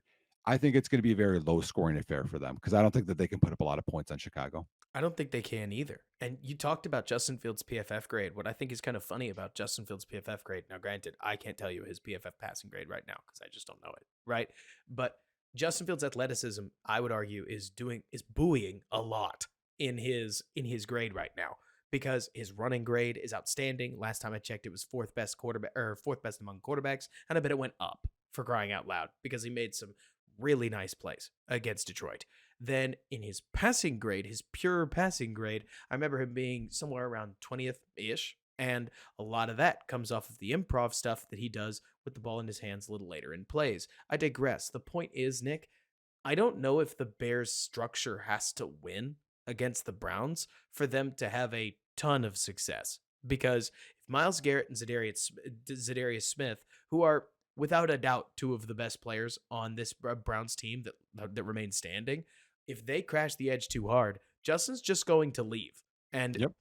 if the Bears continue to run the deep routes that they do downfield, you're going to open up rushing seams. You're going to ask Justin Fields whether he can beat Jeremiah Owosu Korokoma, Joke, in the open field. That may actually be a test because Joke is a great He's matchup an against. athlete. Yeah, he's a great matchup against Justin Fields, but Justin has beaten crazier. So Yeah. we'll see how this works out. But part of me is wondering, Nick, if I cannot believe I'm saying this. I think the sentence I'm about to say is so boring. If you could just play a good old fashioned clean game and grind out 17 points on offense, you may find a way to win 24 to, I don't know, 6 when things are all said and Yeah. done. Yeah. Yeah, I think so too. So if we dive into the defense, we'll get more into I think the predictions, the outcomes. You talked about Miles Garrett, so he's fantastic, everyone. But Miles Garrett, we thought had a serious shoulder injury. He recovered and he's played last week, or it might have been the last 2 weeks, but he is not 100%. So that's an advantage with a guy that I mean, just a freak. He's an alien. You want to talk about Justin Fields as an alien? Miles Garrett is too. So he's the second best PFF graded edge. Zadarius Smith, who you had mentioned, Robert. Zadarius Smith, everybody, been to every NFC, North team besides Chicago and Detroit right now. He's 27th ranked. And then the interior is going to be interesting because they just lost. We talked about this. They just lost Maurice Hurst, and then the other starting D tackle, Jordan Elliott, has a concussion, so he might not play. Jordan Elliott's the 121st ranked D tackle, by the way. But the other two, Dalvin Tomlinson, people have heard him before, right? Used to be with Minnesota last year. He's ranked 68th, so not as good as I thought he would be, honestly. And then Shelby Harris, traded for from Detroit, who came from, or no, signed for because Seattle cut him and then came from Denver, 25th, but more limited snaps. So we'll see if that stays up there, but that's still decent. Anthony Walker, 29th best linebacker, and then Joke, who you talked about, Jeremiah Owusu Kormora, 23rd. Denzel Ward, we talked about this, missed 3 games, still an injury report. 47th best corner. Martin Emerson, 42nd. He's long. He's like 6'2", y'all. Long arms. And then Greg Newsome, first round pick from Northwestern. I liked him coming out. 78th. Safeties, Juan Thornhill, 42nd. And then newly rookie Ronnie Hickman. He had 69 PFF grade on very limited snaps. Nice. And then their nickel corner also doesn't qualify. 58.8 PFF grade on limited snaps. So they have a lot of guys taking snaps that haven't, especially on the back end. And you had talked about the edge guys are their best guys, which I agree with. I almost wonder if Chicago can run on the interior of this defense. I have no idea. I mean, if there's been one flaw in the Bears offense, it's that silently, quietly, they forgot how to run block. And it's a little weird. Like Yep. it's not as if the talent is that woeful. We can hate on Lucas Patrick all we want to. He did not have a bad game in last Sunday's game against Detroit. They still could not move guys in the defensive interior. Now, I think a lot of that is because teams are loading the box against the Bears a lot more than they used to. Mm-hmm. But the point still stands that right now, the Bears' run game is working when they hit on the outside, or at least when they hit the B gaps, like between the tackle and the guard, after using a little bit of misdirection. I would love to see Luke Getsy crank this thing up and run Yep. the ball, but Yep. part of me wonders whether they're just going to drop back and pass it. I mean, we'll see. Yeah. But they, So yeah, I've got a bunch of stats here, and then I'm going to give you guys some hope. Okay. So first, we're bear not already with hopeful enough. Yeah, well, bear with us, huh? In terms of how good this defense has been, and then it's changed. So the Browns are number 1 in the NFL in QB knockdowns per pass attempt, so hitting the quarterback. Third in pressure percentage, which is hurries, sacks, and knockdowns combined. 13th in blitz percentage, so they don't blitz a ton. They're not Minnesota here. Second in pass defense, first in sack percentage, fifth in run defense, second in points allowed per drive. They are 28th in red zone percentage, which is a little surprising, but in their first and third down percentage, they don't allow conversions, and they are 14th in percentage of drives that end in a turnover. So nothing that's big there, but very good defense, right? When you're first in sack percentage, first and third downs, second in points per drive, first in knocking the quarterback down, I mean, you got a lot of good stuff going for you. So here's where things have turned, y'all. The first 5 games they had an early bye, so weeks 1 through 6, they averaged 200 yards allowed per game. Since then, week 7 to week 14, they've averaged 302, a 102-yard difference. Weeks 1 through 6, points allowed per game, 15.4. Week 7 to week 14, 24.4. So 9 more points per game.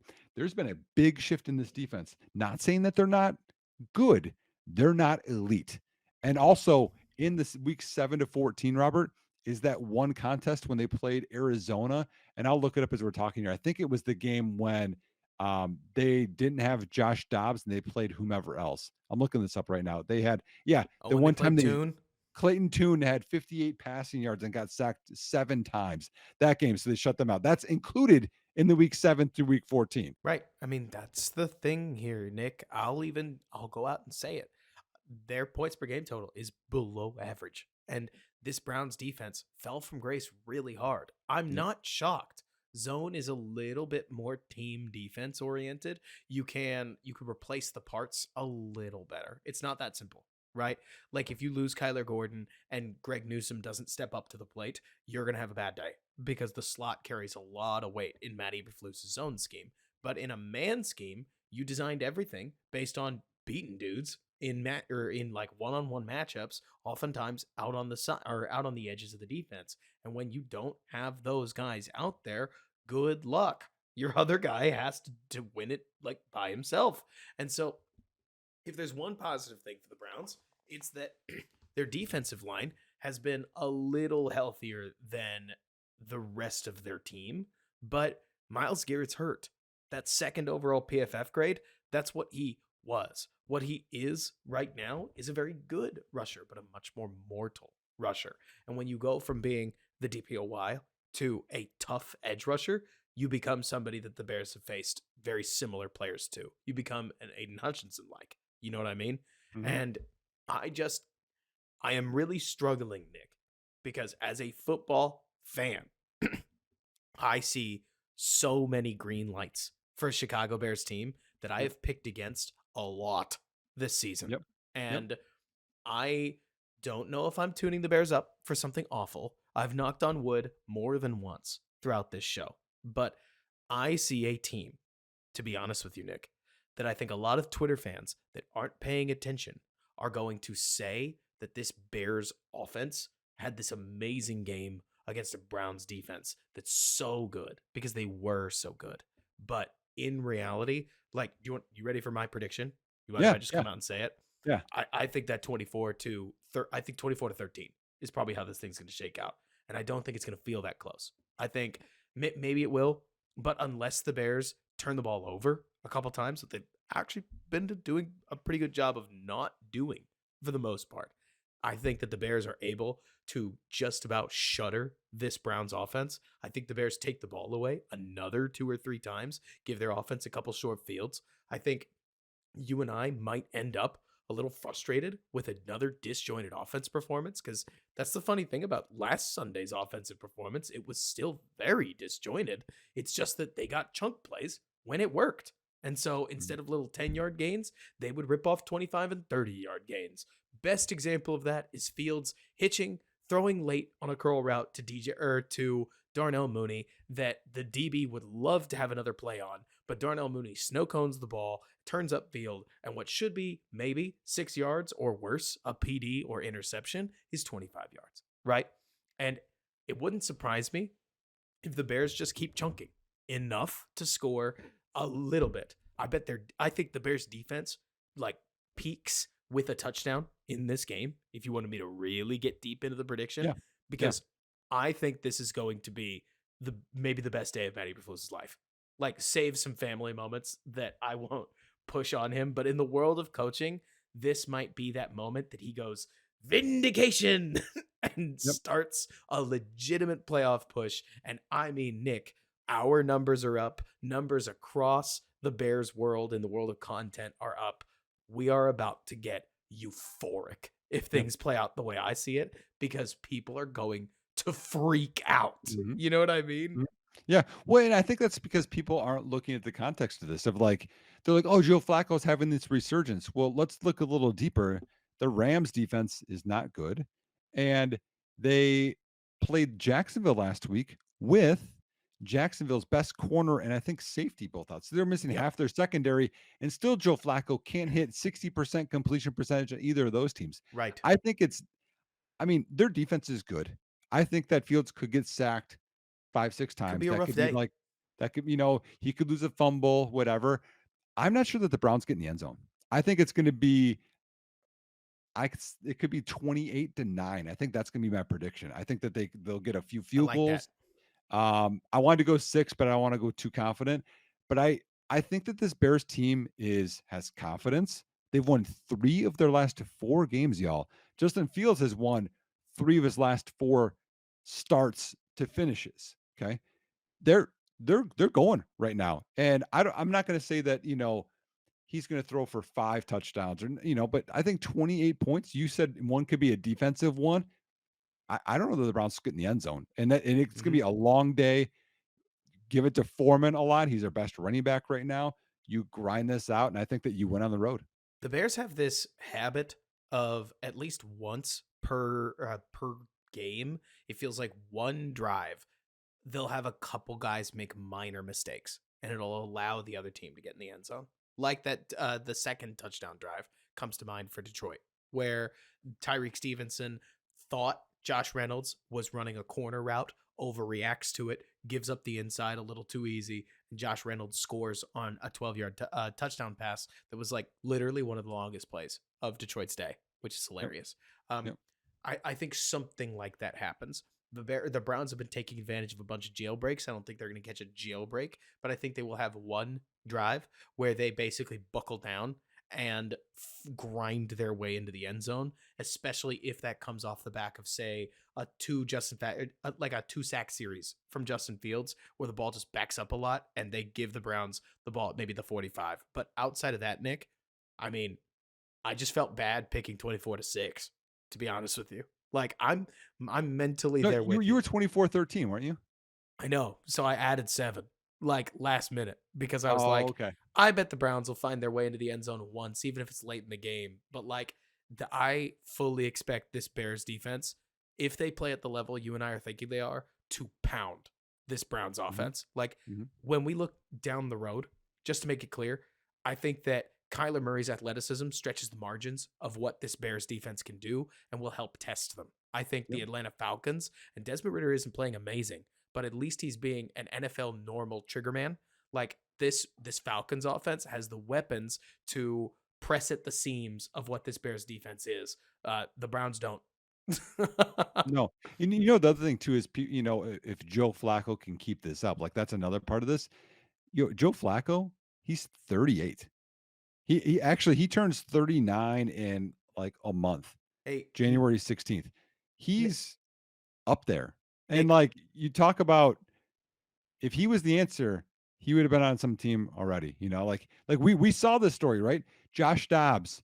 Oh, what a great story. He's going to fix everything, and then Josh Dobbs yes. now is benched. Remind me, And that's Nick. because of Chicago. What was the story that people loved in the NFC North? Oh, it was this Lions team, and they were beating everybody. And then what happened when they played Chicago? Jared Yep. Goff got exposed. You gave the perfect stat the other day, and I've been quoting it to everybody who will listen to me. Jared Goff matched his season interception total against the rest of the schedule in 2 games against the Yep. Bears, 5-5. Unbelievable. Bryce Mm, Young rolls up in Chicago facing down Tyson Bagent with an opportunity to finally get that second win. What happens? They get 6 points on offense and lose the game in an emphatic fashion.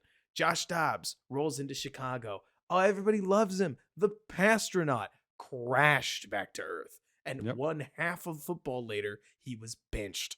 Like, the Bears are the Grim Reaper. Like that meme, you know what I mean? Where you see Yeah. like the doors with the blood inside them. I may put one of these together. Like because it would be Jared Goff, Josh Dobbs, Jared Goff again, and then Joe Flacco's face with the Grim Reaper rapping on the door. Because like, I mean, again, Nick, Kyler Murray has a much I just it's more to say that this is a matchup thing. This isn't just being high on the Bears, right? These are two sane people looking at this Bears team and saying the way they play defense and the guys that they have against the guys the Browns have, I don't know how the Browns are scoring. Yeah. I mean, and it's not like because we're Bears fans. I mean, you can just look at history here. I mean, the Bears have allowed more than 19 points 3 times since week 5. I mean, they're just shutting people out, and that's the comeback in Detroit. That's Justin Herbert, and that is the Saints when Bagent was starting at the Superdome. I mean, when it's a quarterback that's I mean, even Kirk Cousins put up 19 when we lost him the first time. That was with Kirk Cousins, who's really good. I mean, they're playing super well right now, and they're healthy. You're playing a team that's really beat up. I mean, you could see maybe Cleveland's just going to try and run and try and make this a really shortened game. But Detroit tried to do that too, and they put up 13 points, and they're super talented. There's not Jared Goff is galaxies ahead of Joe Flacco. Their running backs are better than their running backs. I would say their O line is better than their O line. Even their interior three are good. You Much could go. better. I mean, their tight end is better. You can't Their be this bad at receivers are tackle. better. You can't be this bad at tackle and live in the NFL. Like it's such a funny position because everybody talks about best five on offensive line, and with the resurgence of defensive interior guys like Chris Jones, I don't blame everybody for thinking about those interior guys. But Nick, it, Mm, it is this simple. When with the quality of NFL edge rushers, you can't be this bad at tackle, and the Browns nope. are this bad at tackle. Yep. And here's another thing too. So before Joe Flacco, the 2 games before they had him, they had 258 and 269 total yards of offense. Like, it's been going downhill poorly. They've had 1 game in the last 4 that they've rushed for over 100 yards. It's not looking good there. No. Do you wanna chat about the playoffs? So I actually want quickly because you put in the show sheet, you put draft order above the Sure. playoffs, and I do want to say this. So if the Bears win, so because fate is funny, the Bears won a game. They moved to 5-8, and they did not move in the draft order at all. The enough teams won that they maintained a now massive tie. It looks like it's a let me see 5, 6, 7, 8, 9, and 10. So that is a six-way tie for the 5-8 record, and they sit on Mhm. the top of that because of their low strength of schedule that only keeps getting lower. Love the Bears. I still can't believe they're not like 7-6, but I'm just gonna leave that alone for now. I Enough know. whining. Um, I am going to say something that might be blasphemous in the world of the Bears, and that's that right now I'm having too much fun with the team, and it is too interesting for me to root for them to lose. And we never quite got all the way to rooting for them to lose, but Nick, they have the important one. They have number one. They have the pick that's worth triple the value on the Jimmy Johnson chart of anything after about pick number 7. Like it is a crazy thing to have. It is a valuable thing to have. And as much as I know it might be blasphemous to say, "Oh, well, you want to win so that you know something's cooking." Actually, yeah, I want some of these young players to prove it a little bit. It's Yep. not about Eberflus to me. It's not even about Justin Fields. Like, I want to see Tyler Scott step forward. I want to see Braxton Jones continue to assert himself. I want to see Tevin Jenkins continue to lead from the front. I want to see Nate Davis fix it. We are way too inconsistent. We are Yep. so good on the downs where we're good. We are so bad on the downs where we're Yes. bad. Yes. And I want to see Darnell Wright keep taking those steps. I can keep going. You get it. Mhm. But Yep. for me right now, Nick, I've seen some people say, well, what if the Bears finish with number 10? What if the Bears finish with number 17? I don't care. Don't Like, care. what if they end up losing the wild card? They end up with pick number 20. Whatever.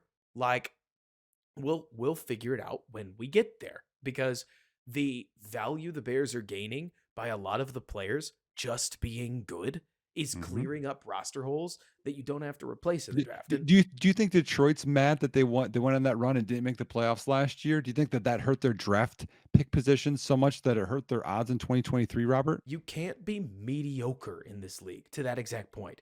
But once you get over the 7-win hill, you get out of mediocrity and into like pretty good in the world of the NFL. Well, Nick, do you know the draft position of the lowest 7-win team right now? I don't know. It is 15th in the NFL. And that's obviously not super fair because there's like plenty more games to play. But it's more to say that, in my opinion, should we come to the point where we are caring about draft position again because people got fired, um, it will probably be that the Bears won, say, 7 games, something like that, and they'll probably draft somewhere close to 10th. Well Whatever. well, the other thing too is like, okay, let's say you win 7 or 8 games, you don't make the playoffs, but you showed promise, obviously, the last half of this season. Hmm. The Bears are gonna have some free agent money here. You don't think that's gonna entice free agents to like, "Oh, hey, hold on. They got something cooking over there." Just like everyone saw with Detroit. The momentum and the off-season momentum of positiveness that we thought we had this last offseason now could come to reality, and you might sign a center. You might sign an edge, a safety. They might want to come to Chicago. So you have to overpay through the nose for them. That's worth something. That positive buzz and Hmm. confidence, that matters to me more than the draft position because again, Chicago's in the best position in all of football in terms of teams that aren't like elite contenders.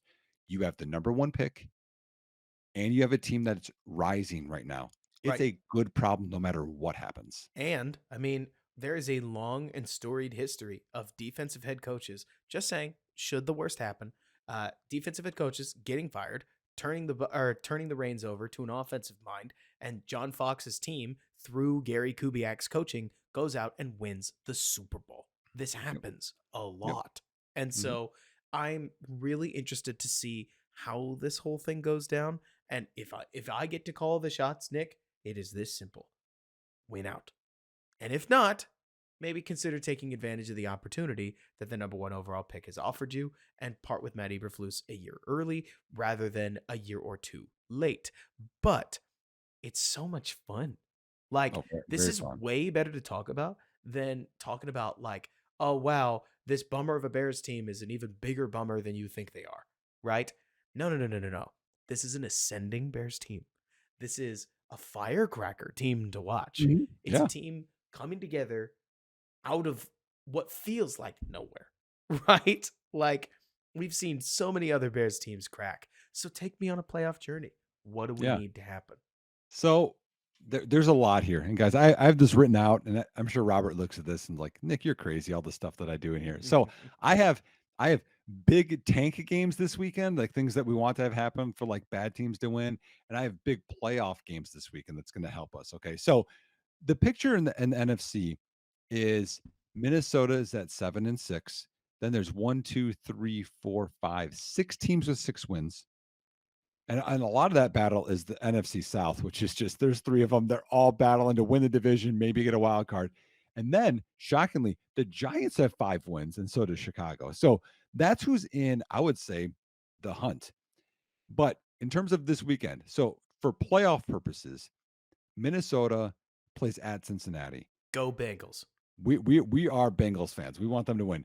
Denver is at Do we Detroit. get Browning back? Us lifelong Bengals fans. Do we I get I Browning don't back? know. I don't know. I liked him. I picked him in He's DFS been last week. popping off. He made me money last week. DFS, speaking of. So Denver plays at Detroit. We're gonna go Denver there. Tampa Bay at Green Bay. To me, that's a coin flip. And whenever it's a coin flip, I'm choosing against Green Bay. Go Bucks. Go Bucks. Baker Mayfield stands. Let's Always go. have been, always going to the lifelong joke for anybody who's not picking it up. Every single time we need it to be, I'm going to be a lifelong fan of the team that we need to win. So Yes. go Yes. Bucks. And then They you did got us a solid just a couple weeks ago. Do us another one. right. Now you have a team that's reeling a little bit. I think we still want to cheer for the Eagles to beat Seattle because Seattle might fall out if the Bears win out. So we'll see how that one goes. Um, in terms of tank games, New England, you want them to win, right? They're playing Kansas City. Um, Vegas plays the Chargers. So both of those teams are top 10 teams, but the Vegas has lower in terms of strength of schedule. So you want them to win. Um, Houston at Tennessee. Um, I think we want Tennessee to win that one. You put Go Texans on here, I know, and I was I like, know I did. what? You know what was weird for me when I looked at that one is I was just so confused because I got like Oilers in my head, and then you got the Yep. Titans. Yep. Remember, there were the Nashville Oilers for a while. Then you got Houston Texans. Like, there's a lot of. I think that's just interesting. A lot of Texas going on in that one. It is. And But it's fun to cheer for Will Levis if you want to go in that route. Being a Bears fan makes us kind of screwy. I feel awful cheering against the Texans, actually. The Texans are like your super fun football story. It's a they team are. that traded up for Will Anderson and are absolutely reaping the rewards for the Yep. aggression in doing so. And now we want him to lose Yep. to a But Tennessee team that, hey, if nothing else, Tennessee gave us one of the most enthralling Monday night victories that I have seen in a while. Talk about pulling a rabbit out of that a was hat. that. Yeah, that was fun. Reminded me a little bit of Mike Brown and James Allen. Mhm. Go back. Um, so yeah, we're rooting for Tennessee there. I don't know if CJ Stroud will be back. Um, Jets, we want them to beat Miami at Miami. And with how Miami's playing, if maybe. Hill if Hill's injury is still a problem, man, that Jets defense has eaten teams like that what's left of the Miami offense for breakfast. And so, I mean, what Zach Wilson are we gonna get? The one What? we know Yeah, he or had the 300 one we yards saw? last week. Yeah, exactly. By the way, quick update. Jake Browning left with some thumb discomfort, then a forearm injury, full participant. So all signs point to big Jake See, Browning that playing. makes me mad. If Jake Browning would have finished out that game, I would have made way more money last week. Come They on, won. Jake. I understand why they I didn't. know. Washington at the Rams. So this one's a little tough because the Rams, they're in this hunt. So do we want Washington to win or do you want the Rams to win? How are you leaning there, Why Robert? would I pick the Rams? Like, let's make the playoffs. Let's have some fun. I Right. look, let me be so real with you, Nick. I'm in a real bind here because if I wanted to win a Super Bowl, like, okay, so I'll say the thing that Daniel Jeremiah said because I kind of see it the same way. To me, Justin Fields is like a 17 in blackjack. Can you win with this? It's possible, but you're relying on a lot of things to go really well Yeah. statistically. With Caleb Williams, I see a clearer path to the Super Bowl. I don't know how you replace if you replace Justin Fields if you make the playoffs. And I don't care. Let's make them Yeah, anyways. yeah. Like Well, you know what? What am I thinking here? Washington wins, their draft pick is worse, and they beat the Rams who in the playoffs, right? So yeah, we are clear cut big commies fans clear this cut I've weekend. always been like the Red Scare. You know what I'm saying? There it is. There it is. Like Yeah. John Riggins. Yeah, let's go. The Fun Bunch. People will remember that one a little bit. All right. Super Sam. Super Sam Last Howell. Sammy Baugh. Last one is San Francisco at Arizona. Let's go Cardinals. Let's go Cardinals. A Let's do this. So divisional game. yeah, Never easy. Like right. got a binder full of plays that they want to. Brock Purdy, pumpkin, overrated. I'm kidding. The So yeah. you here's okay. You always say this, Robert. I've never said this on our show. The tinfoil hat, like Mhm. whenever you say that, I always think of like conspiracy theories. Is that what? That is what I'm going after. Okay. I'll just go conspiracy theory like crazy. Like I think of that one GIF where the guy's like he's got all the points on the wall. He's like, okay, Mhm. let me put all this together. Okay. Yes. Who you look like him a little bit, by the Charlie way. Day. Thank you. Yeah, yeah, yeah. All right. There is one team that we want to lose, kind of, but they may hold our playoff hopes in their hands. And it's Carolina, y'all. Okay. So Carolina this week, they play the Falcons at home. They play next week. They play the Packers at home, and then the last week of the season they play the Buccaneers at home. Don't you dare All make me root for the Carolina Panthers. all three. Well, but we got a 2-game cushion here. Don't you dare. Do we want them to maybe win a couple, Robert, to help us get in the playoffs? Am I allowed to say no? Like, because I agree. Okay, so here's the problem, Nick. Here's the problem. I have seen way too many teams burned by trying to get the two in the bush. I have become a bird in the hand person through and through, if that makes sense. And so I will take 3 Carolina losses way sooner than I will take 2 wins and a loss and hoping that the strength of schedule thing works out in our favor. Screw that. 3 losses. Like quitting team, especially because Nick, I don't know what you saw. Um, I don't know where Carolina would pull the motivation to I bring know. the Thunder against any of the teams left on the roster. Look, it is a bit of a one game overreaction, but they looked like a team that was well aware that they were out of playoff contention, like mathematically eliminated. They looked so bad. Oh, And if they lose to the Falcons, sure, go beat the Packers, whatever. But okay. Okay, good. I doubt they'll do it, if that makes sense. Like I could do the Packers game, but then lose to the Jags and lose to the Bucks. Okay. Whatever. All right. Like, Meet in the middle. Or just throwing this out there. How about New England and Arizona just win this week against Kansas City and San Francisco, which obviously is super easy. eh, Duh. duh. Right. Obviously. Any given Sunday. In Yeah. Right. fact, this one So, we already got our Steelers games. Like, right. we already got Can our you Christmas imagine present. if the things aligned and the Kansas City and San Francisco lost Gosh, to these two teams, I think. and then Carolina can win out? It won't even matter. I mean, what would Mahomes say about the refs in that game after they lose to Bill Belichick's Oh. Patriots? I feel like we are way too down the conspiracy theory, like weird things rabbit hole. But anyways, y'all, it's fun that we can go from the draft order to the playoffs. I'm excited the Bears are winning. I'm excited that we have a lot of hope this weekend. I'm counting on talking trash. I have a lot of Browns buddies that are fans of the Browns, Oh man, talking trash to them. And I hope it's going to be really enjoyable Sunday. you seen that Jimmy Fallon segment where he writes thank you notes, Nick?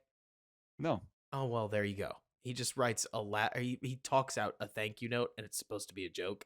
And Okay. my theme right now is like, thank you, NFC, for being so bad that a 5-8 team still has a legitimate playoff shot in week 15. Yep. Like, the door isn't open conventionally, but it's open. It's And open. hey, like, if somebody from the NFC South can win a division, the Bears can win a 7 seed wild card. Yep. Especially because uh, let's tie it all the way start. We talked earlier about Danny Green. I'm going to bring the late great Danny Green up right here. This is as simple as, are the Bears who we think they are? If they are, through the rest of the season, we're going to dance with Green Bay with a wild card spot on the line. Yep. And if they aren't, then let's make way for the guys who are. I think this rules, Nick. I think Mhm. this is only good. Could it be more optimal? Sure. But it is hard to get this excited. And I Oh, mean, I'm already talking myself into blowing the entire Bears cash pool on signing Chris Jones because you I add saw that. I mean, like, Nick, I sit here and I look at this Bears team and I think to myself, I like Gervon Dexter, but if you got the opportunity to sign a 29-year-old that will then become 30, that's a potential Hall of Famer, if not an outright Hall of Famer, and he's going to play that 3-tech spot, and suddenly you've got left to right, you've got a line of an edge rusher. You're going to have to figure that one out. Chris Jones, Andrew Billings, Montez Sweat. This is with rotational guys like Gervon Dexter and Zach Pickens and DeMarcus Walker. At that point, we can promote him to the starter for now. This is how you push for a Super Bowl, in my opinion. Like, Why don't we go? Why don't we put it all in? You trade down from one, you get Max Crosby in the deal, then you man, sign Chris Jones, and then you now got you're gonna run out of Billings money and because you got Sweat. to. That But it'd be sick. we're basically the commies the last couple of years trying to have the best D line ever, and it didn't work out for them, but it'll It work did. out for us. Well, right? That's another one of those memes where it's like, well, did it work for those people? Well, no. These people always delude themselves into thinking it will, but it might work for It might work us. for us. Hey, I like the box one. Right? That one. It could be anything. It could be a boat. Right? It could be anything. It could be the 2023 Commanders defensive line. Yep, Like, exactly, but exactly. all this to All right. say that it's like you said this earlier, the Bears are in such a fun position, not It just is. here in 2023, but in what's going forward. And I just want for all the loyal listeners that are hardcore tank artists and want to build a Super Bowl championship as bad as both Nick and I do. I do want you to open your heart a little bit because if you're like me, Matt Eberflus did so much to burn you over the first, what do you think, Nick? 8 to 10 weeks of this season? What, and Like, last year. the Let's go. Yeah. what'd you say? And last year. So you got like a season and a half. Oh yeah, like so much to burn you. But I'll tell you what, Nick, we wouldn't be sounding this upbeat if this turnaround wasn't quickly approaching. Not quickly. We need quite a few more games before it's quickly. But God forbid. Okay, there's one playoff scenario we haven't discussed. Okay, if the Rams do lose a couple games, you mentioned the Rams' schedule is they take on Washington, they take on New Orleans, they take on the Giants, they take on the Niners, right? And if they lose enough of those games to fall out of the race, and the Packers drop a game, let's say they drop the Tampa game and Minnesota bows up and beats them, and then the Bears beat them too. The Bears have a chance to go back to Motown with the 6th seed for a dance with the Lions and a rubber match on the season series, and they Wow. they actually might win that playoff game. Like, I think they match up with the Lions way better than they match up with the Niners. That's for sure. And so, if this happened, if the Bears ended the season, if you will, on a 7-game win streak that included a playoff win, and then they fell, Matt Eberflus earned it. Like, you Oh, don't are even you have kidding to me? you don't even have to like him, but he will have earned You, it. you know what I think about in that same regard? Matt Eberflus is not a great speaker, everybody. He's not. His speeches, he always says right after everything or okay. I do too. And if you haven't noticed that, I'm sorry, I spoiled it because now every time he's going to talk, you'd be like, right, okay, and this right, and then this right. Okay. He does that. He's not a great speaker. I don't care. I don't want my coach to be the best speaker, the best. I don't want him to be cool, like, with the sweats and the shades and the Yeezys, like Mike McDaniel. Like, I don't care. I want him to be a good football coach, and I want him to put the product out on the field. And if he does that, Robert, I don't care because I trust in polls. And if he puts, what, 4, 5, what do you call 6, 7 of these wins together, I'll trust Eberflus over the offseason. And we're gonna, I mean, honestly, 2024, I'm gonna be pumped for. So let's do it. Everything would be disgustingly right in the world if the Green Bay Packers have the hot shot Yeezy wearing offensive genius that is a real offensive genius. I mean, like Matt LaFleur, I think he's really, really impressive. He's got a young Packers offense operating at a top 10 EPA level. I'm not gonna talk too well of the Packers, but you get it. And then that's the yin, right? And the yang is that the Bears have this old, can barely speak into the media, dorky defensive coach that is the perfect check to that and create some enthralling rivalry matchups going forward. It's not the destination I would have chosen for myself, but it is very Chicago in its own way. And I don't know, Nick. I sit here and I'm like, you have your orders? If you can bring back like a playoff berth, let's have a conversation Yeah. and a good one. But it's a long road. It's only week 15. It all Yeah. starts this weekend in Cleveland, and I really hope the air doesn't come out of the balloon. Yeah. Yeah, man. So last thing I'll have is we always like people to comment and have fun, whether on YouTube or you could tweet at us. So I think that I would just like to see what your score predictions are for this game. Yes. Tweet us your score predictions. I saw Yeah. some score predictions just the other week. I saw some favorite plays. We love you guys. You guys Yep. are awesome. Thank Yep. you so much. Nick, you got anything else as we close up? No, well, I think one thing is we're 2/3 through the season, whatever you want to say, Robert. Um, this has been fun and just doing this show with you. And it's been fun just to like interact with people and just saying how much they appreciate the podcast. They like what we do and our style and Yeah. our goofiness together. So I just want to say I appreciate y'all. We really, really appreciate you guys. I mean, especially if you made it to the end of what should be a near 2 hour podcast. Nick, I know the time flies by for you, it flies by for me. I feel like these are just really fun conversations to be a part of, and you Yep. guys, the listeners, make that happen.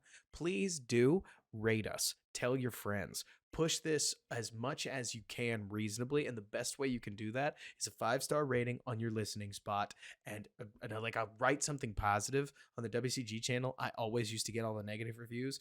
You can leave a negative review as long as you like leave a winky face at the end of it, so that I know you're kidding.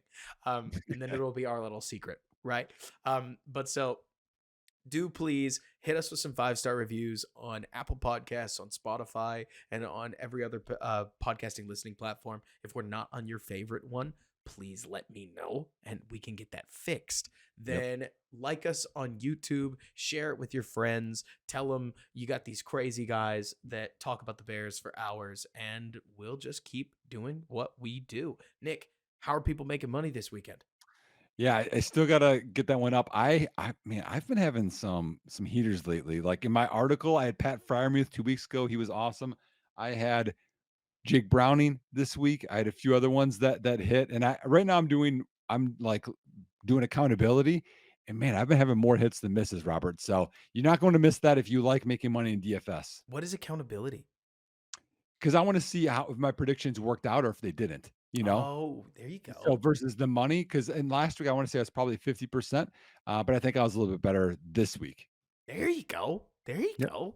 And Yep. then as far as what you'll get from me, I am doing a lot of work behind the scenes right now, trying to prep for some draft stuff as we get to the end. But I'm going to be honest with you, releasing any of it right now feels super tanky. Yep. So we're holding all that off until we've got a better time to talk about it one way or another. But as always, you can expect an article every day on DBB. We'll be right back with you for the post game podcast, and probably live. I think we're both free, but That'll be we'll figure it out when we get there. Then Tuesday film reviews. The last one's posted. We did a great job. Tune into those streams if you like them, and if not, catch me on the replay. But until next time, Bears fans, thank you again for listening. Bear down, and thanks so much for bearing with us.